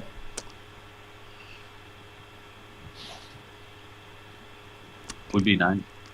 But we'll see. I just think that history is a gigantic beast, and we can't see it all. Right. But can we have like fanciful hopes about it? And maybe do we help the situation by having fanciful hopes? Well, I feel like that impulse, that sort of like futurist optimism, is something that we don't really have anymore. Definitely, yeah. And I feel like that's where a lot of like this, this kind of like generation shift vibe, this like getting to a new place, creating a new culture, like that's very much born of that kind of like mid-century futurist drive of like envisioning better and better worlds that we get to live in. Well, post-war confidence. Yeah, definitely. And now there's the impulse is much more and I mean in science fiction and also just culturally, I feel like the impulse is more dystopian and like you're looking at sort of examining the culture that we live in now and thinking about like logical extremes and none of which are good.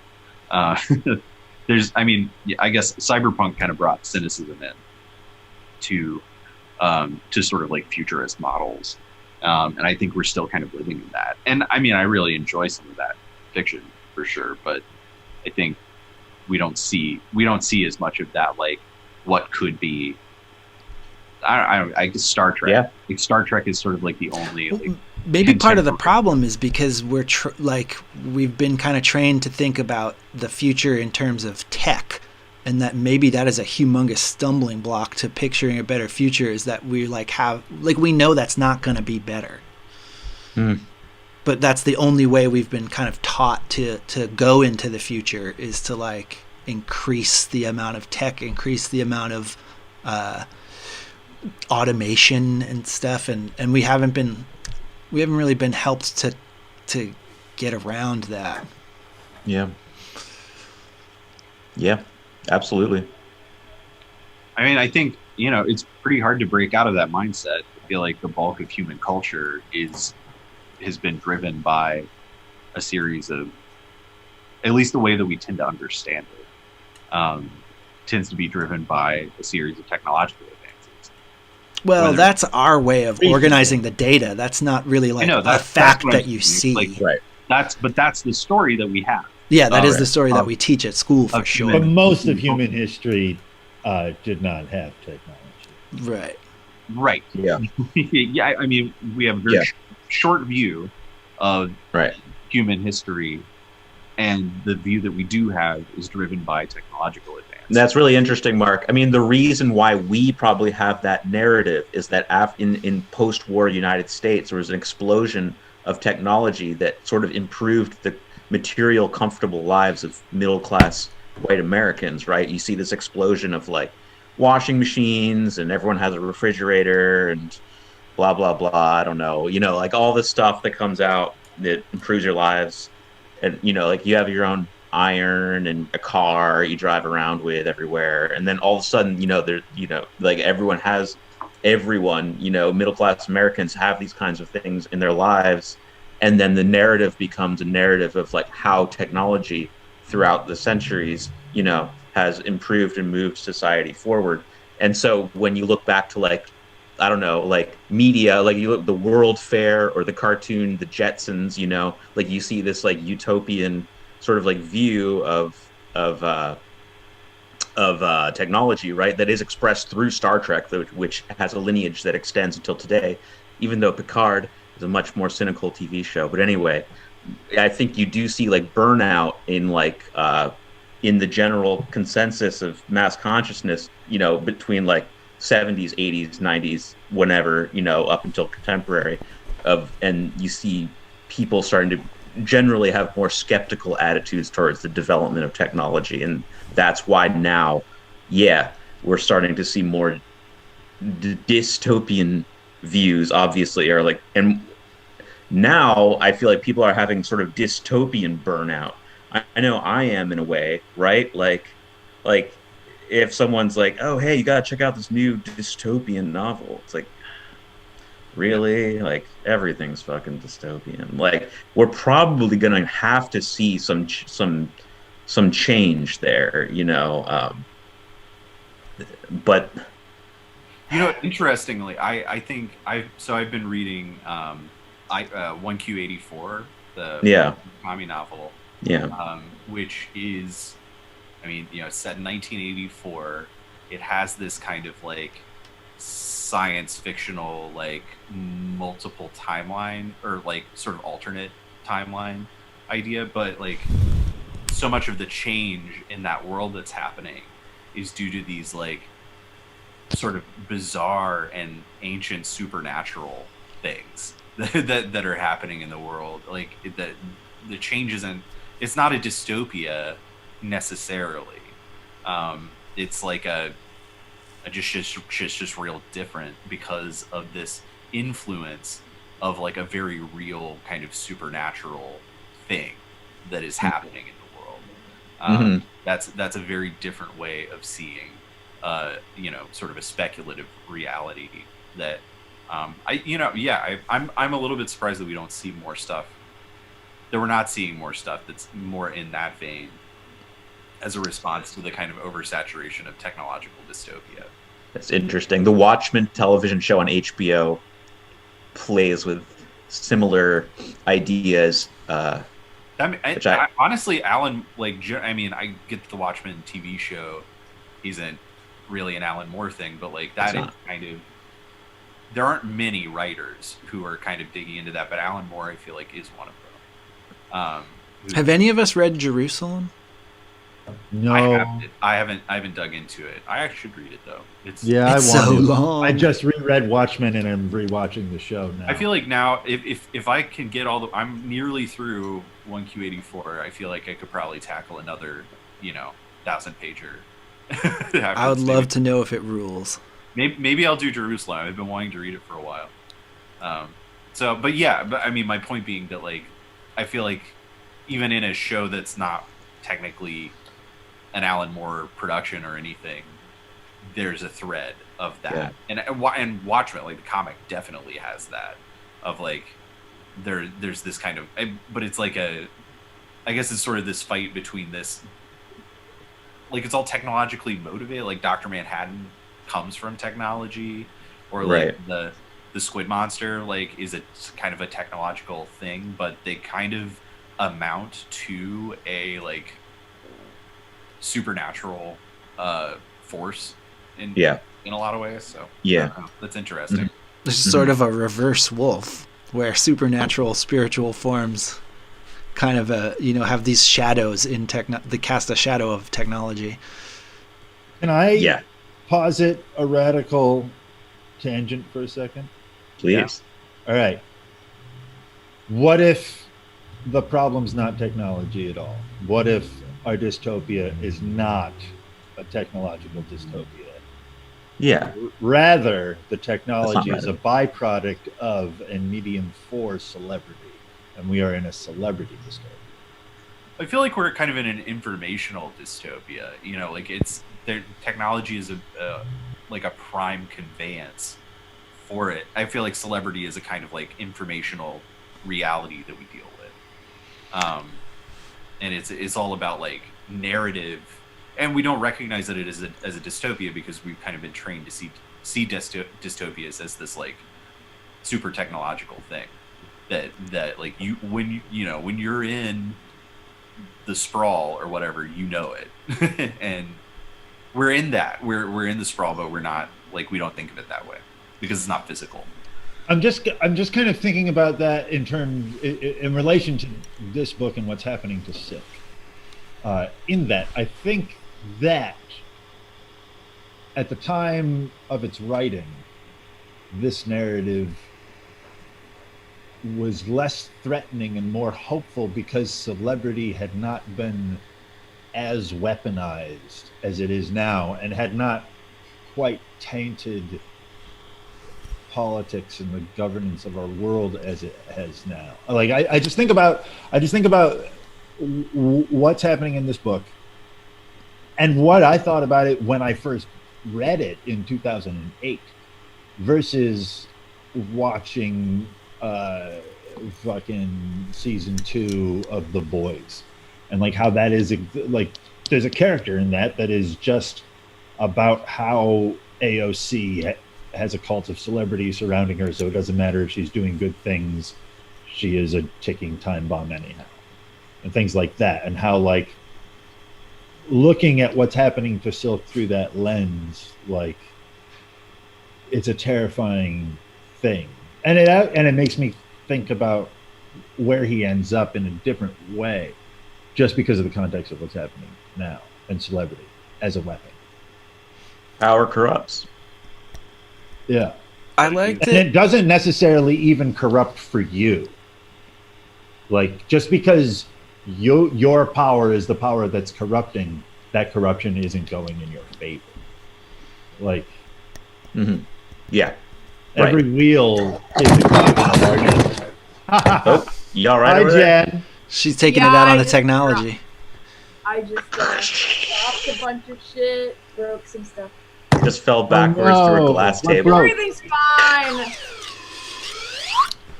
It's a little Matt Foley there. Just But I slipped do on a think that the banana technology is being driven by celebrity. Okay, I like this idea, Connor, and something in my head wants to imagine a technology that's freed of the celebrity, and like, Well, imagine most technology. I mean, for a long time, machines were just machines. well, we do have a long the time machines were for nerds, and most people didn't want to bother with them. all right, but I mean, don't we have the dark satanic mills as kind of one of the harbingers of technology's blight? Yeah. We're Like- talking about within the book. You're talking about? No, I'm talking about within our world. Like, The isn't Blakey. there factories, like when industry. you're talking about like machines are machines, like isn't the dark satanic mills the place where the machines are like clearly devouring people? And this is what, the 1800s industrial revolution? Yeah, but those are Yeah. machines devoid of celebrity. Like, you're right. Those machines are not driven by celebrity. Right. Well, I want them to be somehow, so that your thing extends all the way back that far. And I'm not convinced they can't be. Yeah. Those aren't extensions of celebrity. That phenomenon is extensions of human desire of certain individuals to subjugate other human beings, which I would personally classify as like the issue that the issue among humans that is now becoming like hyper realized and is now becoming like more problematic than ever. I think human beings just, the point isn't making a bunch of money and making a bunch of products in the factory. The point is just controlling a lot of other human beings. Kenneth Anger makes a compelling argument that the modern celebrity was invented in 1910. Fatty Arbuckle and that whole crowd was the beginning of what we would recognize as a celebrity, and it just didn't even. Some would exist say then. it's the Romantic poets, Lord Byron. They just didn't have the technology to be a celebrity the same way, though. Like, Lord Byron was not recognizable bodily all over the world like people Well, were once. When a sad poet Not came being- to town with 16 bird cages and like 4 different primates, you knew it was Byron. Yeah, but he just came to town. Like, he came to that Right. that Yeah. town, knew about it then, and like Right. Yeah. when a He didn't come through a modern magic box. celebrity comes to town, the whole world knows what town it's in, Yeah, there's Yeah. a level of access that's unprecedented in earlier centuries. and Yeah. the seed for that really doesn't happen until they design Hollywood. But Lord Byron did enter your house in the way that an actor enters your house through the television. Lord Byron did enter into people's houses through books.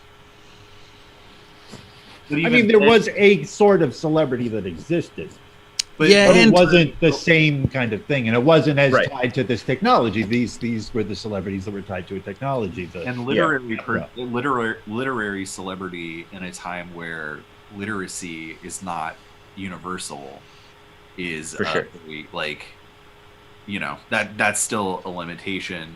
And it's also, I feel like we've kind of reached a level of celebrity where though it's sort of like built on the back of some kind of thing that you have done, whether it's like make a lot of money or like recorded an album that everybody likes or made a movie that everybody likes, the actual function of the celebrity is kind of separate from the doing part of it. It becomes its own kind of additional layer of being. I think that a print celebrity is naturally different than the screen celebrity. I think that the reading of a book is a more personal experience than the viewing of images. And also, like you said, like it doesn't connect the image of the person with the art consumed. So unless a print celebrity cultivates a screen persona as well, they just won't have the same maddening and possessive effect. Byron is what I'm talking about for sure, in like the person that does rebellion for no like rational reason. And there's a lot of things about Byron I feel like that are germane to this discussion that are really interesting that I've learned only recently, which is, one, he had terrible money problems even though he was a man of the aristocracy, and didn't need to work theoretically at all, but he gambled, made so many frivolous uses of his money that he went into debt, and then he refused to sell his poems, and in fact gifted like the rights to them to people that he liked. And so he was like consciously thwarting his own financial stability. And it's almost like now hearing you talk like this, Connor, I'm almost getting this image of Byron like unleashing celebrity upon the world and it like tearing him apart in the process, and that he's this miserable man who is like going from like licentious gossiped about relationship to gossiped about relationship because he's like birthing something horrible into the world. I think that Aleister Crowley is a perfect example of someone trying to control celebrity and it going horribly wrong. Oh yeah. Okay. I'm not saying Byron was trying to control it. I think Byron was trying, like, I think in a way he was trying to avoid it. And this is this is like an argument for a peerage and an aristocracy, in that there's like a class of people who have resources but don't need fame and don't need to like ingratiate themselves to the public, and that sometimes those people can become like the best defenders of people that have no one else to defend them. We like lack that. It's so weird that we lack that in our society right now, because I would think that young celebrities who have a ton of money would want to collect young people who are completely unprofitable. Like, I would think that patronage would be a big thing happening right now, and it doesn't seem like it really is. It is very interesting. I feel like there is patronage that's going on, and it hamstrings the art to a degree that nobody gives a shit about that art. Well, at least in the visual art world, the patronage happens. It basically, like, art colleges subsidize galleries by giving working visual artists jobs.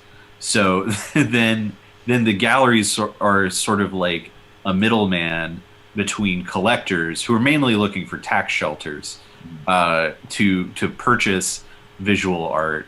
So there's this like basic like that kind of model, that old model of patronage has kind of exploded outward into this multi-part industry that doesn't really do anyone any good except for people who are getting tax shelters, I guess. Like it's a losing. It's also like this thing where you have a rich art collector who is, maybe it's like a 70-30. They're doing it because 70% because of asset portfolio management, and like 30% is like because they start doing that for a while, then they gotta like get into it like a hobby where they have it's like collecting old magic cards. But so then those type of art collector people who aren't just like, you know, the Tony Podestas of the world who like go to the fucking art fairs and buy shit and don't just have like people who do that for them, which the vast majority of rich art collectors just have people who go do that for them. But like the ones who make it into a weird like identity thing about them, that's like they'll get kind of into a certain artist and like buy a bunch of their work and then or commission work or whatever. But it's also like a double, it's like also self-serving because then through doing that it makes the work more valuable because they're getting a platform and blah blah blah blah. That's like the classical model of patronage kind of expressed. So it does happen today. still to a degree, but it's just like it does still happen to a degree. It's rare. A twisted form of this is happening in television now too, because of the streaming wars, where like Jeff Bezos, Amazon will buy anything. That is interesting, anything right now. And whoever runs Netflix has a similar thing. Netflix will put out anything, and then Netflix Disney was doing that. Colleges. They've pulled back. There was like a golden era of Netflix like 3 or 4 years ago where they were expanding like so hard that like they would still just put out are, anything. just not to America. Yeah, They're that's true. concentrating on like India and what. More global markets. Yeah, a lot of German. There's Dark is amazing. There's a lot of German stuff out Yeah. I haven't watched that one. I hear it's good. Dark is really It's good. really out. I watched one episode of Yeah, it, but I it's didn't good. get further into I it. gotta check that out. But that's the period I was talking about. Like there was this Netflix period where it was just like anyone who had an idea, it was like, here's $5 million, make a fucking show. We don't care. Like anybody who was even like minutely qualified and just like in California, got it. You get a show. You get a show. You get a Wasn't the show. model- Yeah, see but now it it's was if like you're one- in Mumbai. Right. But it would be like one season. Right. That's the thing. Yeah. And then they all got pulled back. It's like, okay, well, we'll just see what sticks, and then if people like it, we'll make fun of you for Not it, even. you know. Not even what sticks. Like the well-rated, well-reviewed shows were just chopped. Like that show I was talking about, the OA, which is incredible, by the way. It's so good. But anyway, it was like really great reviews, viewership, dedicated fans. But Netflix was just like, oh yeah, I mean that's not the point. Like we were just hiring a bunch of people to make shows. Like fuck that. Like you know they just cut it all off like dross. You know. It's just... And Amazon, like, has anybody seen Hellier on Amazon? No. It is the most atrocious shit of all time. It's a ghost hunting show where they're like on the way driving to go see the ghost hunting thing. They read Mothman prophecies, so the whole time they're like, well, it's got to relate to Mothman prophecies somehow because we read it, and that's a synchronicity. It's so crazy, but that's the kind of anything. Amazon will buy anything. Yeah. Because suddenly everyone needs to have a whole service's worth of content. Yeah. I don't know what Peacock is, but their commercials make it look like they're getting a lot better. There's a whole new one called Paramount Plus that just sprung out out of nowhere. Exactly. I think that Apple is finally starting to get their head out of their ass and make. Well, remember like 10 years ago when there was like a proliferation of like theaters here in Baltimore, like DIY theaters, and you could put out a play, right? And even if it sucked, like the plays that I did, at least like your friends and their friends would come, right? And so at least you're gonna like get people in to fill the seats. And like right now they're just like, yeah, just make a fucking show. Like your friends will watch it. Like it doesn't. We only need like eyes. Lloyd Kaufman is taking some eyes on this thing. What the fuck happened with Kiwi then? How did that fucking sink like a stone so fast? That's because it was people don't want to watch fucking shit on their fucking phones. Yeah, it was made to just watch it on your phone, and nobody wants to do that. Oh, you could only watch it on your phone? It was designed for your phone, So all of like it was watching like it on a computer vertically- was a hassle. It was all like vertically oriented too, so if you did want to watch it on a computer, it would still be like watching it on a phone. It is fucking. I also think its content was fairly mediocre. Yeah, Yeah. it was a mistake. So it's like you can watch shitty things on it. Tell me more. Yeah, right? Don't you want to That's invest? my interest. Jeffrey Katzenberg, see, ex-Disney, can't get it right since he got excommunicated Yeah. from the temple of Wolfe. Well, going back to the conversation of celebrities, though, like, who do we think the gods are? Like, who are the gods in this world? Are they literally representatives of Typhon's family, or is there a possibility that they're just like a bunch of celebs who are like popular on Earth and just like manifested into these programs? Well, in a way, it's like, I mean, my understanding is they wiped, you know, they took they cryo-froze or whatever a bunch of people from Earth to put on the ship, Mm-hmm. and they wiped their memory or whatever, but they couldn't, I feel like they say this, but they couldn't there were like certain things that they couldn't completely purge, and like the memories of Typhon and like the ruling family were kind of like never able to be completely purged, so they were like, well, we'll just make it into this thing. Isn't that true? Is that true? Like, we'll create this pantheon of gods so like there's somewhere for these kind of like images to go. I know that in chapter 4, Kypris seems to speculate that Paz has killed her. Yeah. Through the process of uploading. You mean that Typhon killed her? Correct. Bodily. Correct. Okay. That's neat. Not if in you the get same way that Paz was. Not in the same way that Paz was killed in mainframe. Is what I'm saying. Like. Correct. Yeah. Kypris, yeah. Well, so there's different ways that these people kill each other. Is what I'm saying. She was that kind of when Elon uploads Grimes, it kills her meat brain. Yeah. So you're fed into the computer. Right.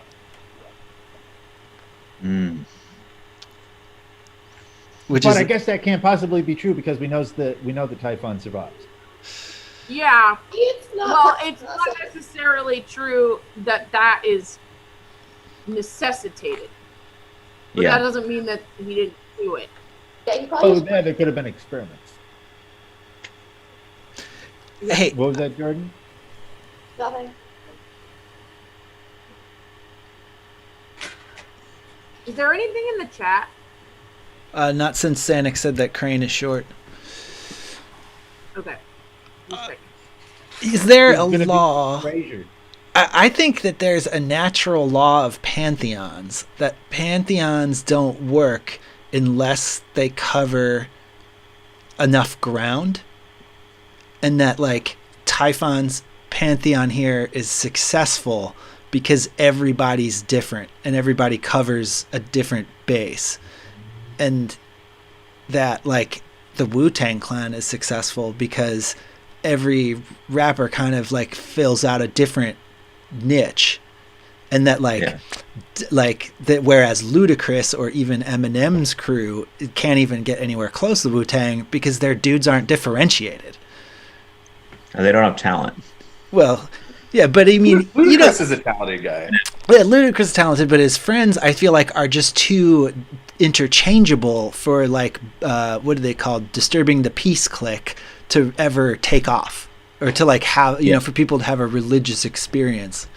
And maybe this is also like the wall that Marvel and the superhero stuff hits into, is that they end up having like all of these properties that keep proliferating, but they're not covering bases with these figures in their pantheon. And so it's like creating frustration. I don't think Marvel's too worried. I know they're not worried, but they also they can't see the future like we can. Word.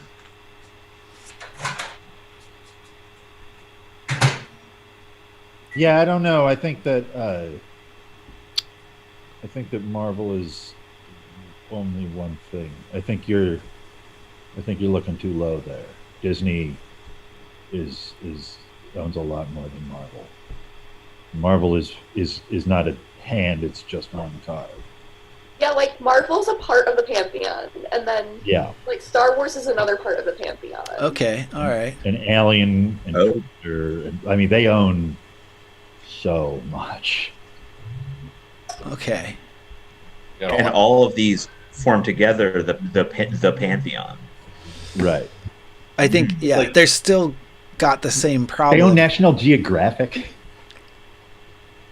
They own like Friends. I think that they X-Files. They own. ESPN, right? Yeah. It's That's a outrageous. god for sure. ESPN is definitely a god For in sure. the pantheon. Do you know that part of the Holy Mountain where all the planets get to have their little like vignette? Mhm. And there's the one about the toys, the planet, I forget which planet it is, but the planet where they make toys and they design toys under like with knowledge of what war is going to be necessary in like when these kids are teenagers. Mm. And I don't know. forget. the and they show in this like whatever, I don't know how long it is, 3-minute or whatever segment of the film, they show the whole toy factory, which I guess is kind of Wolfey, where they show like early on government people working on the villains that they're going to have in like a little He-Man analog, and how these villains need to resemble the people we're going to be fighting in 15 years. Right. And then they go into like different kinds of guns that they're making and stuff, and I feel like there's something that really reminiscent about that to me, with this sort of like media property conglomerate thing, like one Totally. company having control of all of those different franchises or whatever, of all those different parts of a pantheon.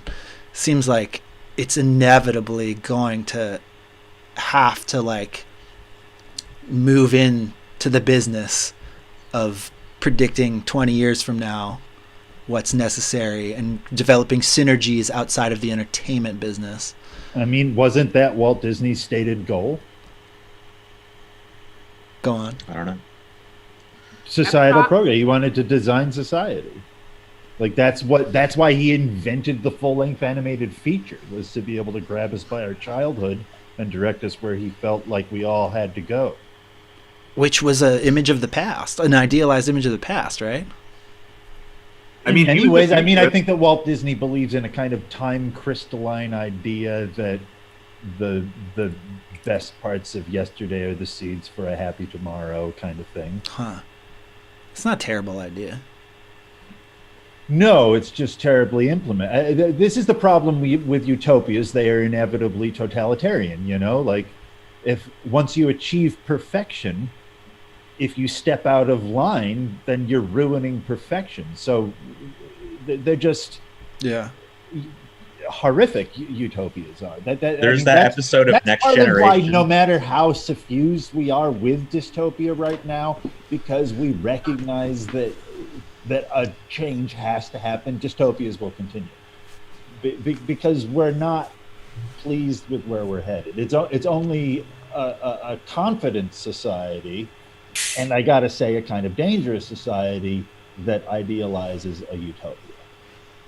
Yeah, like that TNG episode where Wesley steps on the Wesley- flowers and they sentence him to death. What does he do? He accidentally he like goes to steps like catch a ball and he steps over like a rope in the garden where you're not supposed to step, and they're just like, "Oh, you broke this rule. Any rule you break is punishable by death." Like any infraction, societal infraction. How do they save him?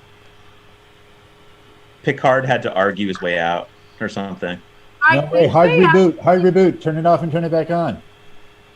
Yeah, I think they actually like it's kind of I think they just beam him out, but it's like No, Well, he has that's to what go I to think. trial. I mean, they have to respect the Yeah, rules of this but- planet. But they have to like. There's this whole thing where they're just like, well, he's a main character, so we have to break the Prime Directive. Yeah. Yeah. Not allowed to die. But it is an interesting Here's in the episode opening because credits. this world is perfectly utopian that they land on. Like when they get there, they're like, oh, this is remarkable. Like it's just everyone's beautiful. It's like, I don't know, like California in like a Woody Allen film. Like there's no problems.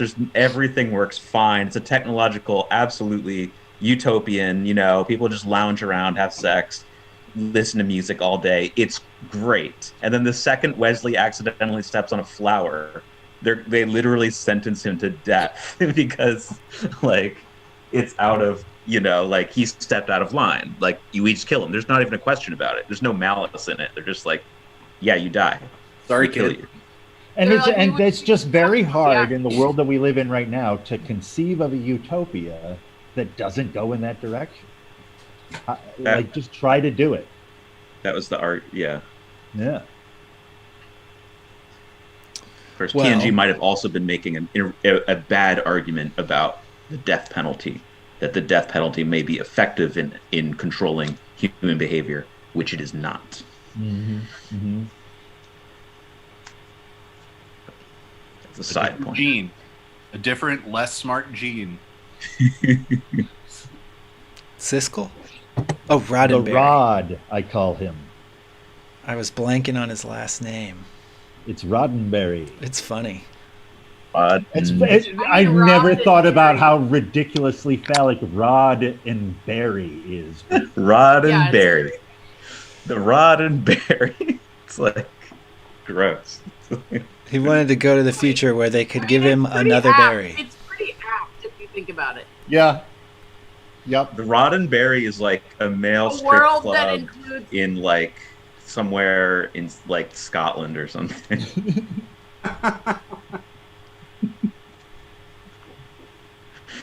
Right. I feel like there's an Austin Powers joke about he calls it like his twig and berries. Yeah. Austin Powers is awesome. a I don't know. world Yeah. that includes Who owns that? Does a Disney world own that Austin includes- Powers? A world that includes fucking Riker. I don't know who owns that. I think they're all on Hulu right now, so Austin Powers is on Hulu. Disney owns it. Austin Powers is on Hulu. Goodbye. got 3 movies to watch. I know what I'm doing the rest of the day. Shagging, baby. They're actually not that good. The first one's No, pretty they're good. horrible. They make me feel really weird. I Even wouldn't for watch me. them. They're aggressively bad. Oh, the Yeah. first one is not I that gotta bad. say, No, I mean the first I one. gotta say, I never really liked them. When I That's was fair. when I was 13, I thought Goldmember was fucking hilarious. Which one is that? Is that like the second one? That's or the third one. the third one? And I was I down. would. I'll say this though, just to prove my credibility in the sphere, as just not just being a snob or whatever, is I would watch the Ace Ventura movie. I was just thinking that same thing, is that they've aged so much better than anything Mike Myers has done. I think Ooh, no, one is no. not Ace Ventura good. 2 is not good. I've never been into Ace Ventura 2, and I recognize that there's woke ass problems with Ace Ventura 1, but goddamn, do I find it funny. Well, I'm sure that I know I haven't seen either in a long time, and I know that there are like some serious woke problems with Ace Ventura 2, but I imagine that it would still be very funny. The Austin Powers movies too have just Yeah, like, I mean 90s humor. Yeah, it's going to a be cavalcade of woke problems. loaded with bullshit. It would never play today. Yeah, but I tried to watch Ace Ventura 2 from a "it's going to be so bad it's good" kind of standpoint recently. Didn't work. Oh, that's weird because Just bad. Just bad. Maybe I watched one. No, but But number I 2 never is the thought one it where was he's bad in the good. I wild. always thought it was good. That's weird. No, it's okay. I always just thought it was really funny. Cool. Jim Carrey is another person I But feel it's like been a that long time. has that is a true rebel. A little bit. I feel like he squandered his maybe. fame. He's an anti-vaxxer. That's pretty Is he rebellious. really? True. Yeah, pretty rebellious. Jim Carrey kind of lost his noggin a little bit after making Man on the Moon. Yeah. Well, his big split happened over Kick-Ass 2 because the final cut was a lot more violent than he expected, and he came out and worked against that movie. He did like anti-marketing for it, and so people don't trust him anymore. And That he can thing- only get like Sonic. There was that time that he like did just a regular ass webcam video, was like telling Emma Stone he like really wanted to meet her and hang out with her. And that was like a kind of insane, I feel like, risk to his stature. I think that was happening in the post Kick-Ass 2 complete mental breakdown. Well, I mean, he's clearly he's bipolar. He's like obviously very bipolar person and always has been. Yeah, he's kind of analogous to Robin Williams. Definitely. Like, I hope Jim Carrey hangs in there. There's probably like a dark core of pain in there. I think There that definitely is. I think that Jim Carrey has painting that clearly he's really excited about, and that's going to help. And I also think that Jim Carrey probably didn't have, and this is going to sound insane to say, but I feel in my heart that Jim Carrey did not have as much cocaine for as many years as Robin Williams did. Yep. And I think that will help a lot. I think a lot of it was Robin Williams' body was falling apart, and so he was like, I'm not like that into life anyway. Oh. Yeah. I heard that Elton John, at the height of his habit, was doing cocaine every 4 minutes. Whoa. I believe The person that I heard say that was Elton John. I believe it just because of the excess, and like it's probably everywhere, and like why not? I feel like Yeah. people do. What would that feel like? God damn it! What about the one about how Stevie Nicks had to like destroyed her septum, so she had to have people blow it up her ass? Oh wow! That's, I feel like, a reason to destroy your septum on purpose. She might have. You don't even have to destroy your septum. First. She might have steered into that skid, being like, "Oh, whoa! I could just get anybody." So to blow logical. my ass." Skid was a pun. I had a creative writing teacher at Goucher who claimed that he drank 40 cups of coffee a day. That's insane. 40. One day I drank 40 cups. One day I If that drank was- 7 cups of espresso in 4 hours, and that nearly killed me. Just Someone the should have damage told to- that guy about like Adderall or whatever. He's lying, because if you drank 40 cups of coffee, all the time that you weren't drinking coffee, you'd be in the fucking bathroom pissing and shitting. Your stomach would just fall apart. Like, Yeah. like there's no way. Like, just the damage to your stomach lining would be unreal. That's what he said. And Maybe nobody he- would let you. Yeah. I mean, drinking 40 cups of water a day is hard. I was gonna say 40 cups of anything. Yeah, it's just there's no time for all the peeing you'd have to do. Yeah. Hey, speaking of Elton John, did anybody see the thing that he did, like a garden performance earlier during COVID? And it was just like him playing piano in his backyard. Did anyone see this? Yeah. Oh my God. Really, really. It was Yeah, right you down have the to watch. Which the song is? What is the song that is like the pinnacle of that performance? I'm trying to remember. It was like, oh fuck, I need to remember the song, because it was one of the. It is probably the greatest music performance I've seen in like the last 3 or 4 years. He's speaking in tongues and playing this song perfectly, and it's like an alien language he's channeling. It's not English. Weird quack barking. Yeah, it's like he knows the muscle memory of his hands and like somewhere in his throat for this song that he's been like playing for hundreds of years, but the content and the meaning is like completely left him, and it's a fabulous performance. It's really good. Send it out in the email. Yeah. I gotta remember yeah, what I'd song love it to was. watch. I haven't seen the whole performance. I've only seen a clip of what must be the. Yeah, I've only seen that full what is song, maybe but the it's that whole craziest song. moment, but I hope it gets better. Oh yeah, Mark, you watched that stand-up thing that I sent out? I watched that too. The Julio Torres one, yeah. Oh, that was amazing. Oh, I watched that. That was good. That was I so love amazing. That fucking thing, man. Yeah, I love the set, like just the thing that he is on to do this whole deal, like the conceit of him just like showing you different objects. Yeah. And then telling I was just like, this is. When I saw that, I was just like, this is actual art. Yeah, You just never see art. It's Yeah. very It's artful. just like It's so like shocking when you see art performance now. art. You're like, oh my god, it's art. yeah. We liked it so much. He has a show. I was put this in the email, I think, but he has a show called Los Spookies.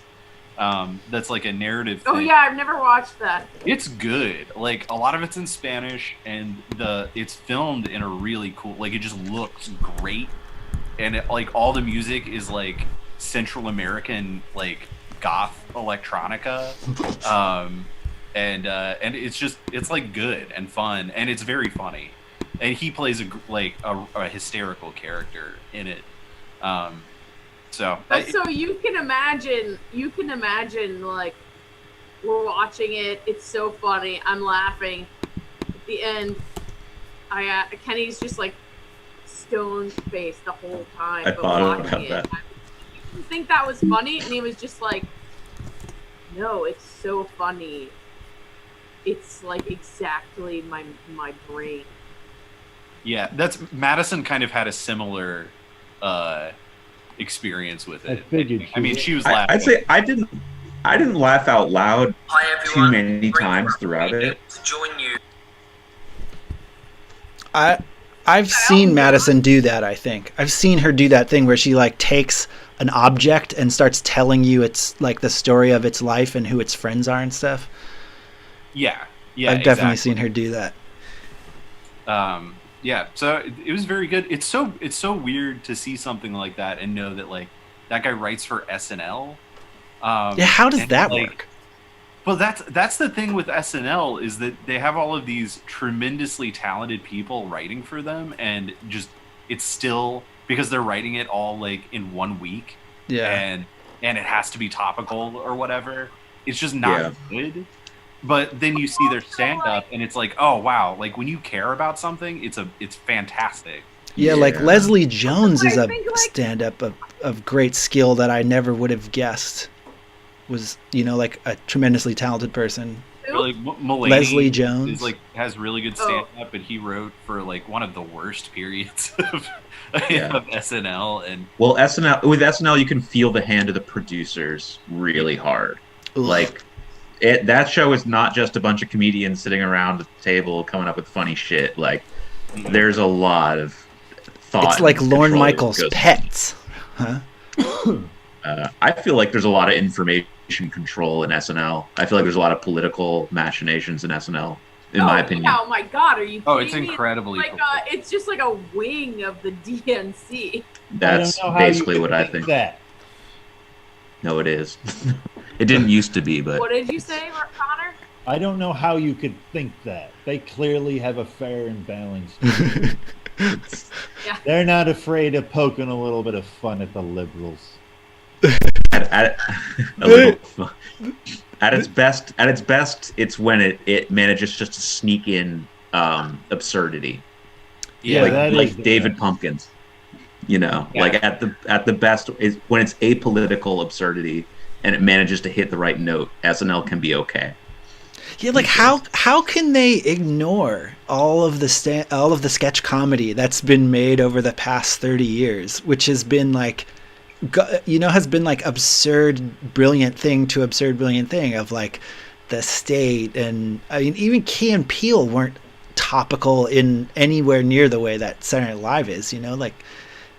I think it's that weekly structure. Like it happened to South Park too. Like you get to this point where they feel like they have to be addressing exactly what's happening, and it's the entire production of the show is geared to that kind of cultural immediacy, which just means that when something is that topical, it has zero staying power. Yeah. It just becomes Well, it also, I meaning. think it also ties into like the cultural reality of like the Daily Show and all that shit. It's like, Yeah.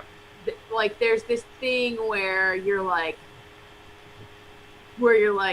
I sort of get my news from Saturday Night Live. You know, it's like it has like Yeah. they're like another news program.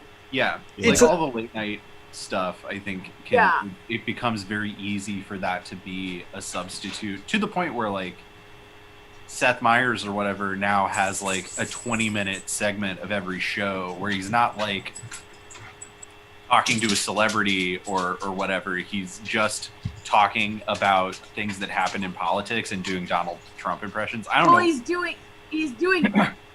doing John Oliver. He's doing his bit from Weekend Update. He uses the exact graphic Right. that he used on SNL for Weekend Update. Right. Yeah. And I'm but just John saying, Oliver I think at they're least all does, like, it's like an, I was gonna say John Oliver at least does like a super like well researched dive into a single topic that maybe is relevant to a conversation, but it's not just a like this is stuff that happened this week, and that's like that's. I mean, John I Oliver think has like some staying power because of it. Yeah. I just think there's like an ecosystem where it's like, I mean, and John Oliver came from the Daily Show, Right. Yeah. and Seth Meyers came from SNL. It's just like, I don't think that he's doing the same thing as John Oliver, but I think it's like it's not a coincidence that John Oliver got really popular, and then now people want to watch these like 20-minute Seth Meyers segments of him talking about a topic. Like, it's just like, for sure. I think everything is like this, as Higgs used to say, edutainment. But it's all just like, everything is gotta be. It can't just be funny. Like, it can't.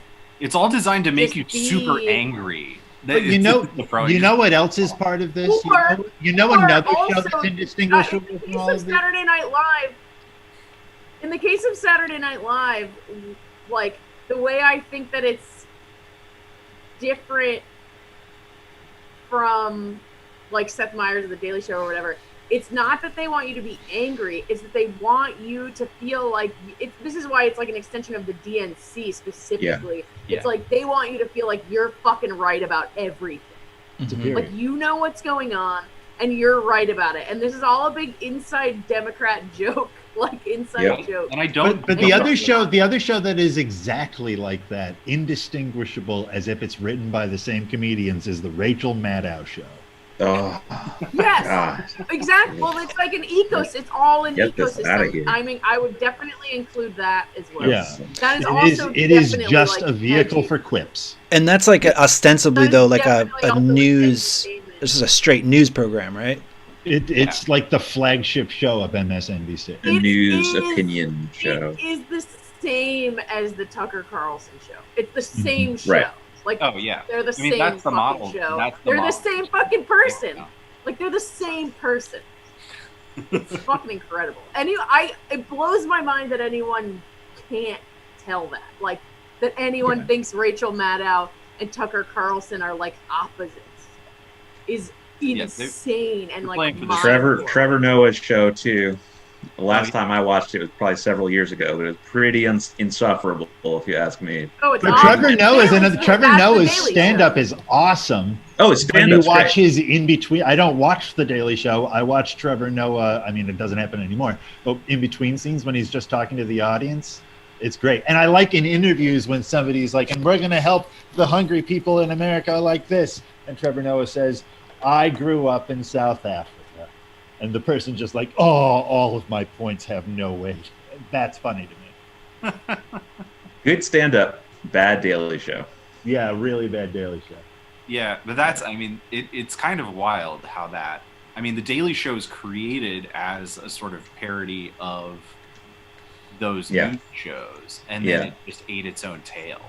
Yeah.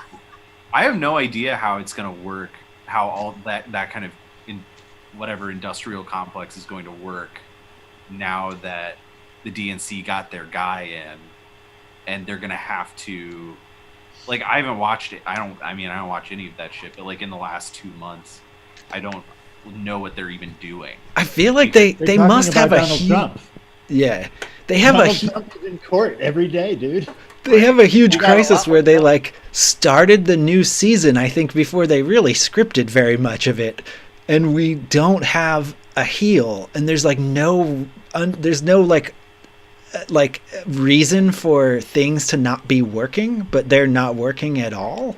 We They totally didn't have a wanna heel. Donald Trump is still here. They just worship him in a golden idol in Florida, guys. Donald Trump is very present. He's running again. He's going to run against Yes, Biden but again. huh? Running again. I would today. like to make the point. I would like to make the point that they didn't want to win the election. Like it Yeah. was a sort of a mistake. Right? No, they're in their best position. So now they're in there. And you're like, oh, We can- fuck.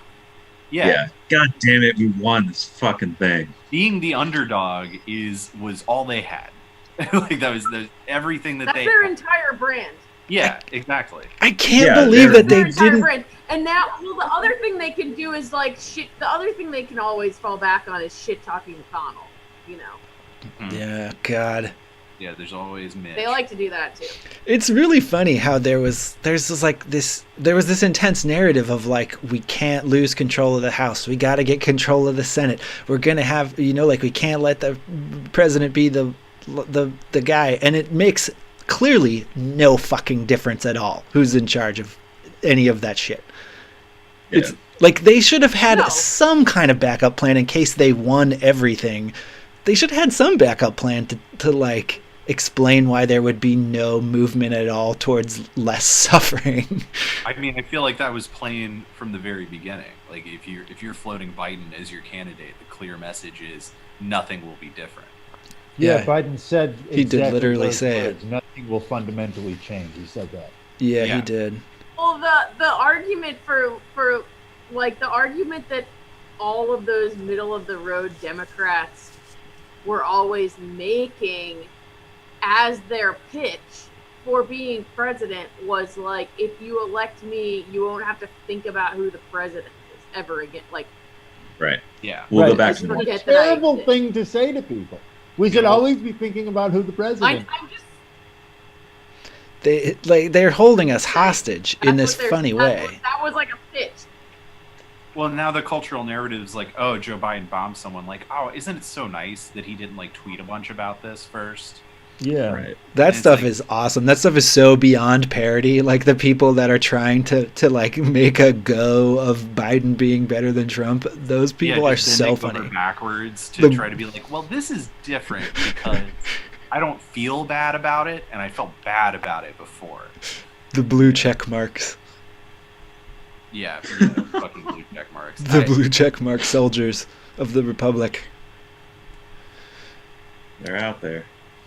Oh man, I'm just, I don't know, I'm getting more and more worried because like the other day I accidentally was looking at Instagram stories, which is not a thing I look at too much, and I stumbled upon one which I swear to God was like a girl who was maybe, I don't know, like 30, 32 or something, going off on a story of just like text after text block, and you press the little go forward and it's more text, and it was all rage at people who didn't give Biden enough of a chance because it's only been 5 weeks or something. And I don't know, I felt like it shocked me to my core that this was coming from a person who is younger than me, and it made me feel like I need to hide. We're fucked, man. The Zoomers are. I don't even know what to say about that. I don't even know. People who are 32 are not Zoomers. I'm just gonna say that. I'm guessing this person's age. I think it's probably 32, but it was, younger than me, but that old, and it just made no sense to me to see someone doing the like kind of vitriol that we'd see, with Trump all the time. People like flipping out about Trump or some specific thing Trump did, but like doing it because people were critical of Biden too quickly. It just blew my mind that someone could muster the energy to to make that into a tantrum. It's weird. You like, cause coming like you won. What are you mad at people? What's the like? They won everything. The Democrats have the whole thing. Why would they be mad at people who didn't win? This is an unrelated thing, but I just learned something the other day that I didn't know, that kind of like, I felt like insane that I didn't know it. So I just want to know if you guys know it, which is, did you know that fucking Elaine Chao is Mitch McConnell's wife? Oh yeah, no, I just recently found that out. How did we not know that? That's so weird. Yeah, that's weird. Like, that is such an intentional omission of reality that it's like, how is it possible they can just keep that omitted for so, like, it's blowing my mind that I didn't. I mean, because I'm a person that reads about stuff, or like, I know who Elaine Chao is, but I don't know that she's married to fucking Mitch McConnell. It's so weird to me. Wait, tell me about Elaine Chao. She is, well, she was just the transportation secretary, but she's also, she was in like the W. Bush administration, maybe like the labor secretary or something. She might have even been in the H.W. Bush administration, but she comes from this family that's like this psycho rich, like shipping family that's all about like, I think it's like one of the biggest like companies that ships between China, but which is just it's just hilarious because of like the Republic. I don't know. There's something hilarious about it to me, like the Trump being so anti-China trade, and like McConnell having to like kiss Trump's ass, even though all of his wife's family's money comes from like trade with China. It's just like something. Yeah, it's all kayfabe, right? Yeah, the anti-China I feel weird stuff that I didn't know that they were married. I think that's weird. Every bit of the anti-China stuff was all posturing. Like, there was nothing. It was kayfabe. Oh yeah, I know. But I'm just saying, it's weird that it's not just like that everyone just doesn't know that they're married. I don't know. Yeah. I read on a Russian site that the thing I was reading just made the passing claim that America has only been a first world country, or something resembling a first world country, since 2008 because of Chinese money. The Chinese money propped up a lot of the financial institutions and like private wealth of specific people after the big crash, and that there's like a client relationship from a lot of American centers of money to Chinese investment firms. I mean, yeah, like Disney's whole model is shifting towards making movies for the Chinese market. Did you know they have an app in China, like the official app of the Communist Party, and it includes like a kind of Facebook-y section and a Twitter-y section, and it like monitors your steps, and they give everyone like different goals every week of health, and you can rate people on it. It's like a full package social media online app experience that the government gives you, and like employers and stuff encourage you to go on and do different things on it. Like, they are fully there in China.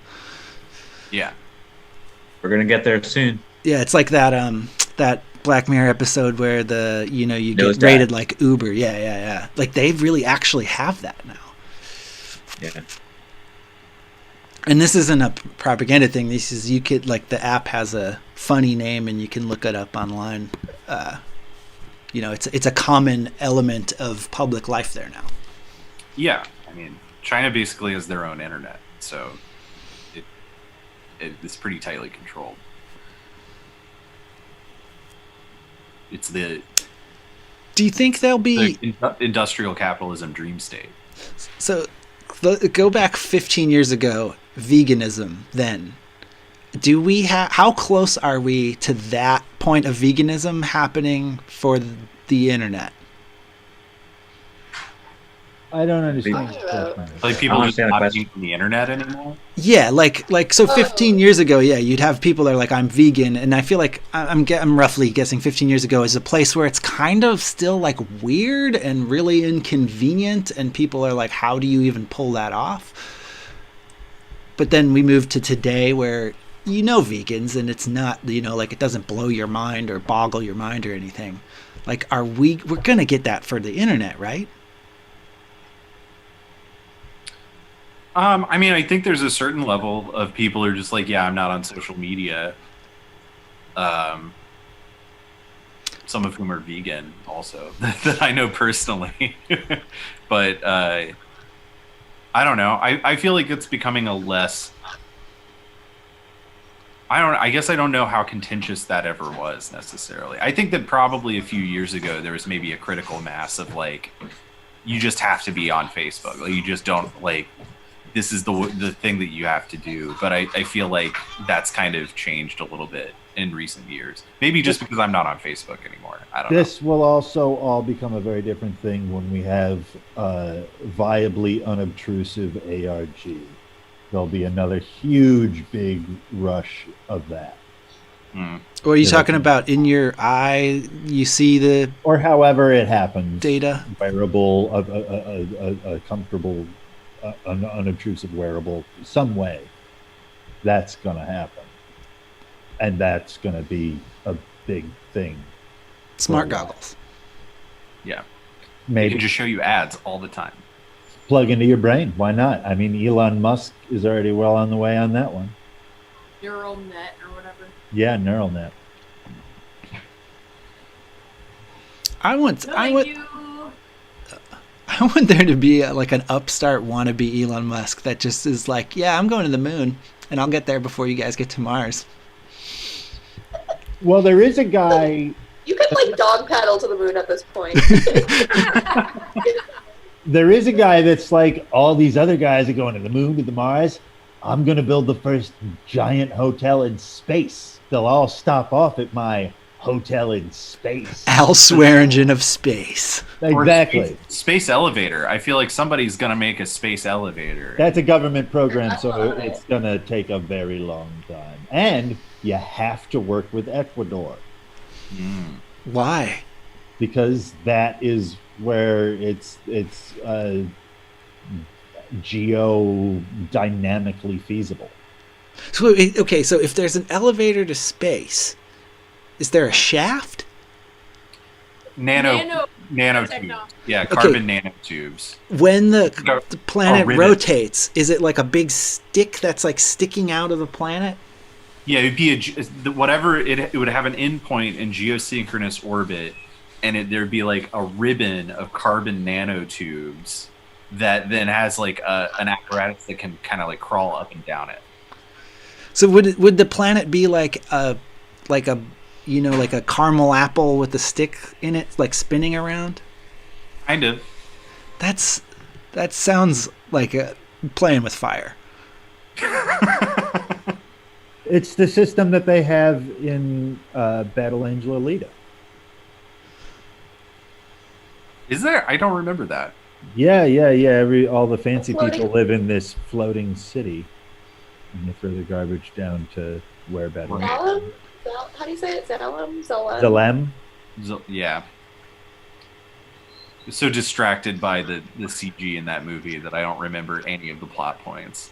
I recommend reading the manga. I bet the manga's cool. I'm wearing a black trench coat while I make this recommendation. Nice. I'm reading it right now. It's good. The movie makes sense, but I had to watch it like 3 times. I really like it. I had to watch it like 3 times to be like, oh, okay, she says this like one thing, and that gives you like a million pieces of backstory. Yeah. That you have to remember when like it comes up again when someone barely mentions it, because like they're just packing so much lore. Sounds Wolfian. Yeah, that's cool. And so it actually does. The movie rearranges like the first 2 books a lot, but basically everything happens that happens in the manga happens in the movie. just in a weird, just differently. Everything happens differently. It's cool. All right. Well. Oh, this is not related at all. But it's something that I was gonna say earlier, and it has to do with how Ryan looks. Which reminded me for the second time that it's something I want to talk to you guys. Which is, for some reason, I've been thinking about, like, growing a beard. No. I've been thinking about although, whatever. Anyway, never mind. No, trying to get me off yes, my topic again. You guys are trying to get me off my topic. I have Don't pitch him underhand. About the, like, Celts or, like, Druids a lot lately, and I want to read about the Druids, and I want you guys to tell me what I should read about the Druids. It's hard to do. There's not a lot of information. Most of the information God damn it, we that's have how is I made feel. up. I want the information. Isn't No, it all right? It's all third-hand information at this point, right? Yeah. Yeah. The best information we have is what Julius Caesar wrote. They really burned it all down. One of the things I was reading in my weird, like, witch beer book the other day is that they would make this drink, this, like, sacred drink. One of the most sacred plants was, like, this particular mistletoe that grew in oak trees, which is apparently, like, insanely rare. But part of the reason they think it's insanely rare now, and maybe it wasn't insanely rare before, but because it was, like, the most sacred thing, the Christians just, like, killed all of the mistletoe and all of the oak trees that would have had it might have been a completely different species of oak tree that we don't have anymore because they just, like, killed all of them. The Christians killed all of them. Yeah. Sounds about right. The golden bough informs most of our misconceptions about the Druids today. Oh, you mean there's false news about Druids in the Golden Bough? I mean, it was late 19th century anthropology, so they were doing the best they could, but they were laboring against a weird social environment. And not a lot of information. Of peak colonialism, you know? So there was a lot of twisting. But it's like definitive. And when people are thinking about the Druids, they're thinking about that a lot. But it's pretty... But that is also, I mean, it's also just, there's no writing, so it's just so hard to know any. It's just like, well, I think this is all the information we can squeeze out of this piece of a pot. You know, it's just so difficult. But one thing, here's my own little 2 cents on the matter. People aren't into the concept of the Wicker Man. They think that was something that Julius Caesar made up. However, I think that it's a lot of sense, especially for the Celts in Iberia and probably Gaul to have engaged in that type of a ceremony, because it is astonishingly like the North African Berber ceremonies, the Tophet, that we know happened at, like, Carthage, and that we know was popular in Phoenicia and Tyre. But that probably originated more in Tunisia, in that area. And we know that there was a lot of discourse between North Africa and the Celts. That's why they became Christian before Rome got to them. Rome showed up and were like, we're converting you to Christianity. And they were like, we already are. Too late. Anything else? That's most of my thoughts on the matter these days. But yeah, it's really hard to know anything about the Druids. Do we know that they made megaliths, or do we assume they were the ones who built, like, Stonehenge, etc.? No, it was the people before the Druids who would have built Stonehenge. Okay. I have a timeline in White Goddess that has all the various peoples, the invasions of the British Isles. But yeah, it's a couple before. There's so much. I think I'm also just as a more macro topic really interested in the like indigenous people, various indigenous people of that area. Because it's just Well, one thing about the Celts is that, like, we think of them as being from England, but they're from the Black Sea, and eventually got to England, and then collapsed, and their last refuge was in England. But they controlled all of Europe for a while. Well, yeah, that's why I'm saying it's not just the Celts, like. And they were also like, there was like 50 different peoples that were Celtic, but we don't know what differentiated them. And they invented iron, I believe. And non-Celtic people, other people. The Picts. Sure, the Picts. The Norse split off at some point. That's also where the Proto-Indo-European Kurgan culture comes from and brings patrifocal empires to the world. Hey, don't forget the Jutes. Yeah, Santa Claus. Everyone always forgets the Jutes. The Finns are very excited about existence. Goths, right? Goths and Visigoths. There's a Finnish show on Netflix that I would like to know if it's good. It's called Deadwind.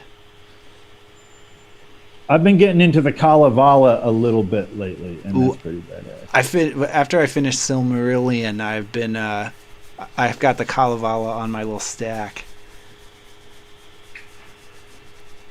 Well, my ex-wife loved the Kalevala because she had Finnish ancestry.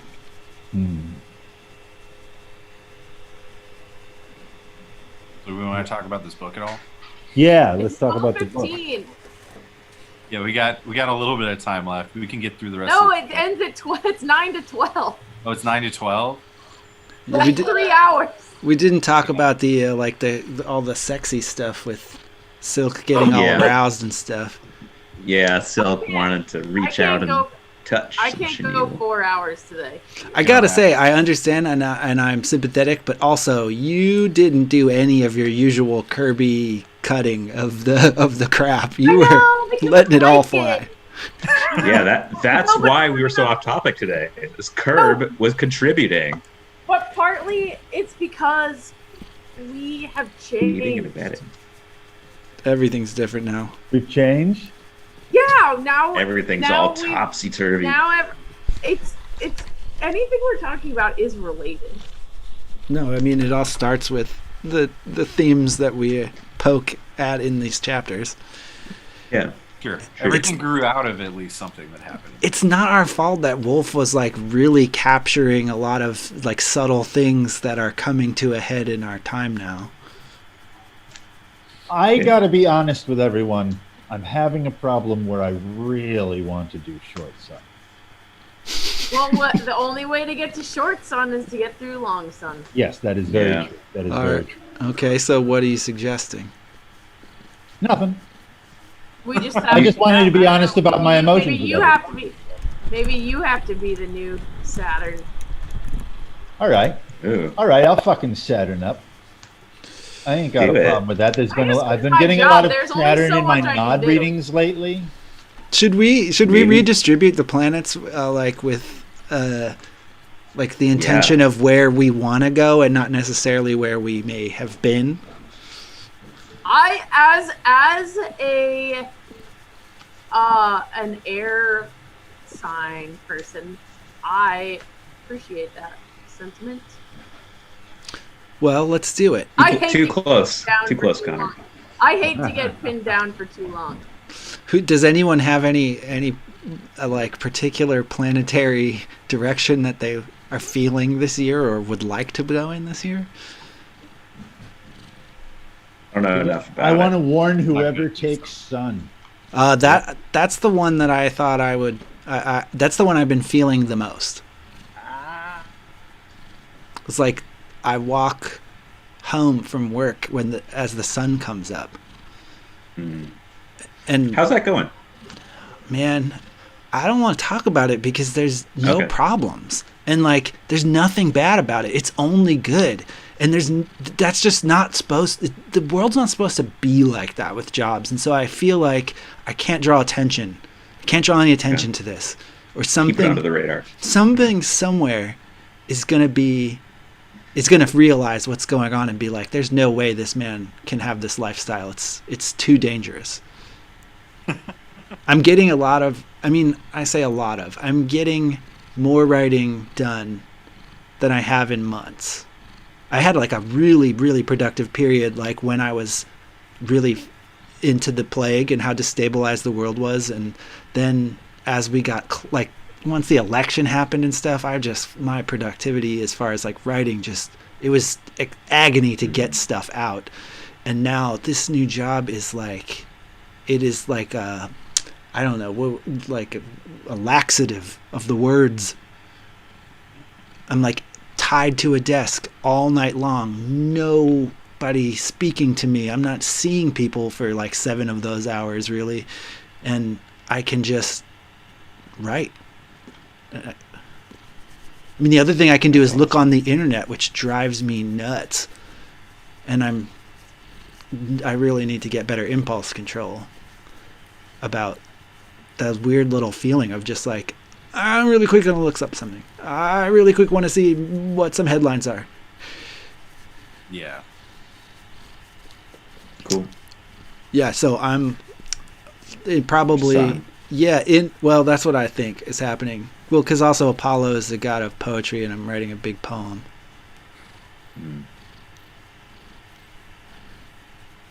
I want to read your big poem, bro.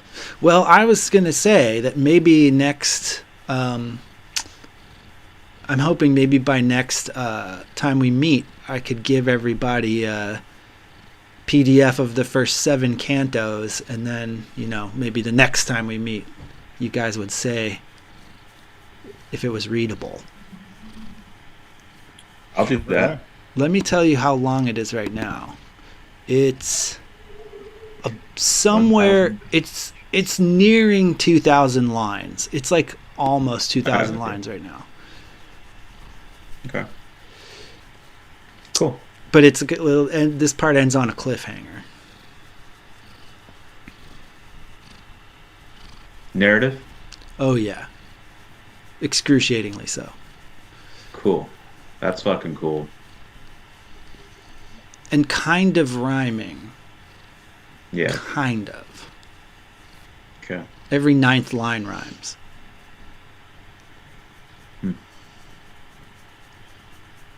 All right. Let's finish that shit. Get it in a draft. Send it out. Yeah. I want to read it. I'm really excited. I'm like coming down to the end of the 7th canto, which is a stopping off point, because 7. Cool. It's divided into 7s. Which is funny. Today was the first day I realized that my birthday's in September. And I've always thought about 9, but sept is 7. And I also looked up today when I thought about that and realized that I typed into Google, when did March stop being the first month of the year? To my surprise, 450 BC. That seems like so long ago to have bungled that. I would assumed it would have been a more recent thing to like change the order of the months. Well, we did do it again recently, didn't we? How recently? John G. When did we go from Julian to Georgian? 1500s? I think it's the 1500s. Oh, but that's the numbering of the year, right? Not the months, is it? You're right. The months aren't in a different order. You're right. Yeah. But it's so funny that I feel like this is kind of long sun. The fact that we call the 9th month September. That's funny. Because sept means 7. And it's clearly the 7th month. But that I think was a product of the Romans adding in July and August. Right. Because it used to be 10 months, and then they wanted to honor Julius and Augustus. I thought Oh. maybe that is a misinformation. I don't know, but there's probably different times that things are happening. Because the thing that I read about March ceasing to be the first month was that there was like a long time, I guess, where winter wasn't. There were no months in winter. Winter was just winter, and like the year was 304 days long, and then plus winter. And that was a 10-month. I know that was 10 months when that occurred, before they invented Then January. how do you February. know when spring begins? Robin,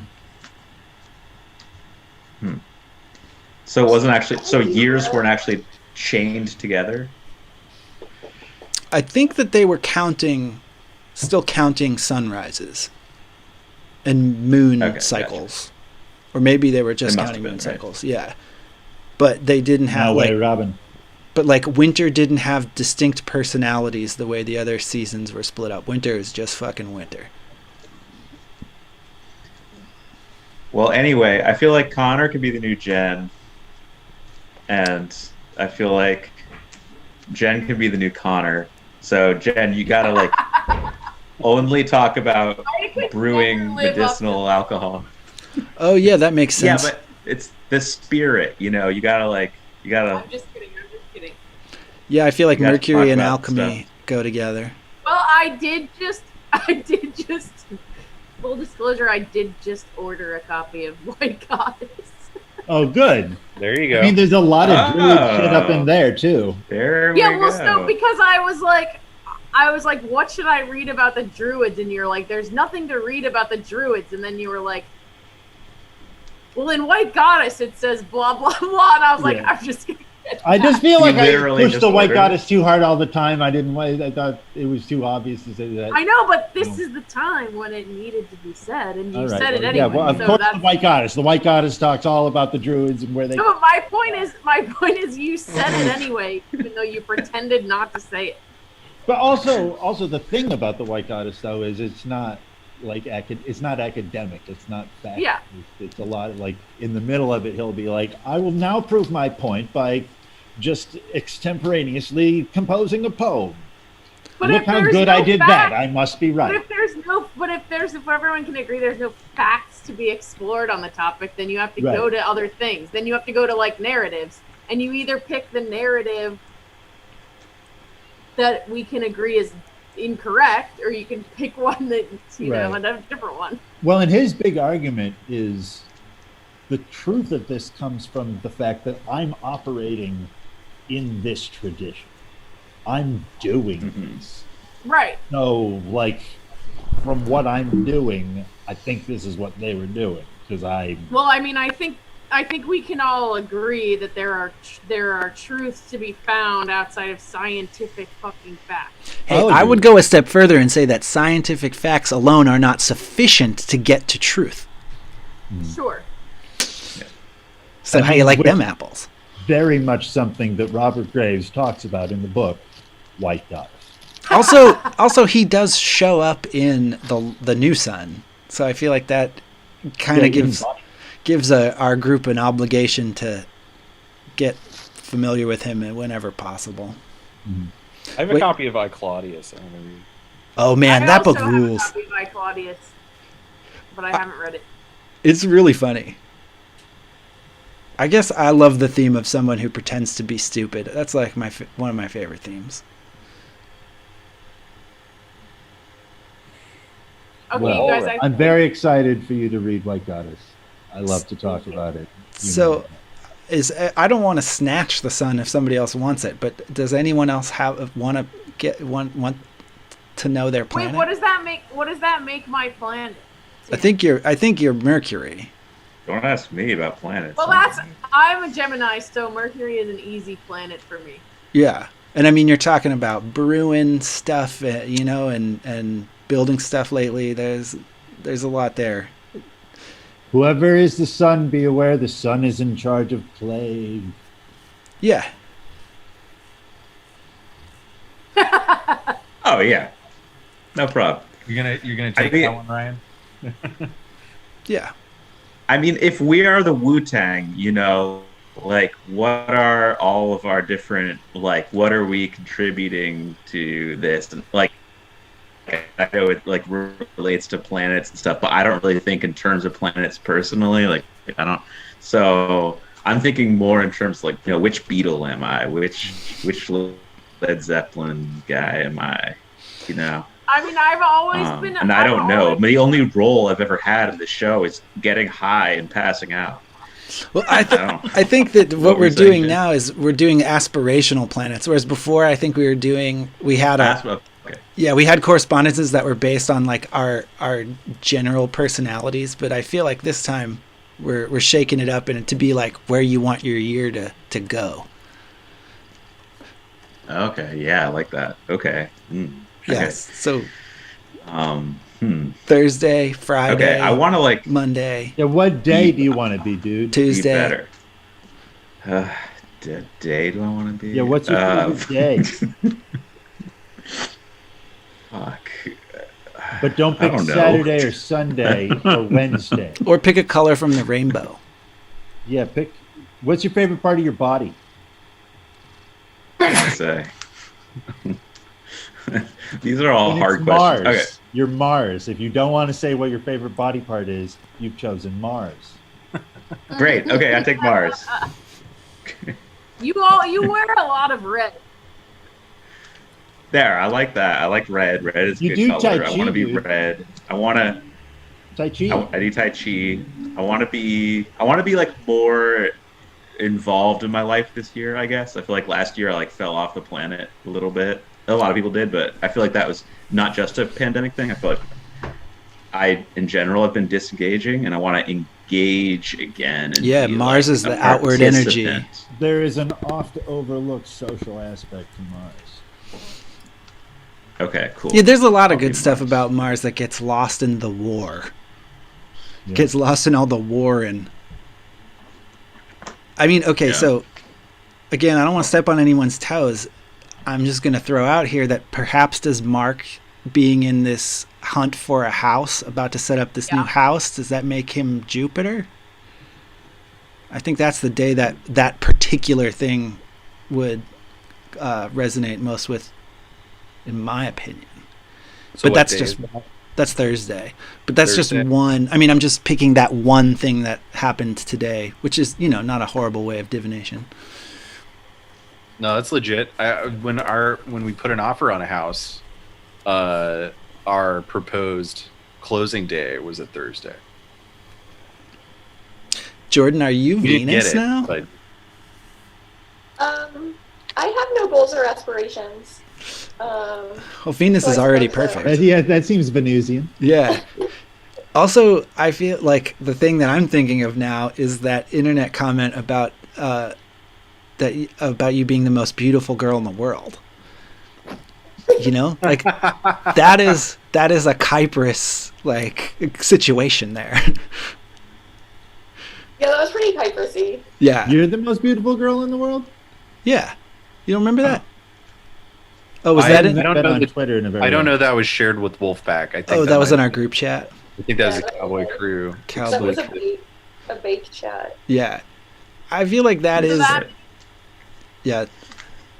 I That's a can mess. explain later. I'll explain. That means the moon is the outsider.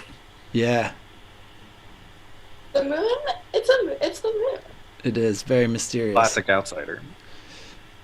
I love the moon. The light that in the dark. It's a good body. And it's The moon like is Joseph. or Sanic. Or- Or there was Yeah, or Johan. Johan. Yeah. Johan. They All can all the- be the moon. All the guys. Is anybody in the chat right now? I can't. I mean, they're not saying anything if they are. It says that I want there's their name. one viewer, but that might be me. Nice. But well, Guys, Tim still watches all of them. if maybe it's Tim. He Tim's said the we outsider. he said something like we've really come into our own or something like that. I mean, forget what he said. It's just Wow. the view now with like a vague wolf connection. I'm Whoopi Goldberg. It's no, the no, view. no.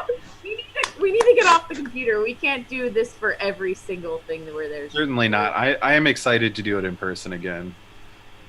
Yeah. Oh, I just mean Although, like now. Like it's maybe been 3.5 hours. We got. Oh. Yeah, I'm never leaving my house, guys. Oh, okay. I don't know why you'd think I would ever leave. Or I'll put it this way: I'm gonna go Okay. now. That's cool. All right. Into the YouTube. Goodbye, internet. Bye, internet. Bye. 2 weeks. 2 weeks. 2 Yeah, weeks. but also Sanic, Johan, and what was the other one? Joseph. Johan. Joseph. Yeah, that's the Oh, we triple haven't seen face, Joseph in a minute. the triple face goddess of the moon. There you go. Damn. Oh yeah. The All right, cocktail. now that we've settled that.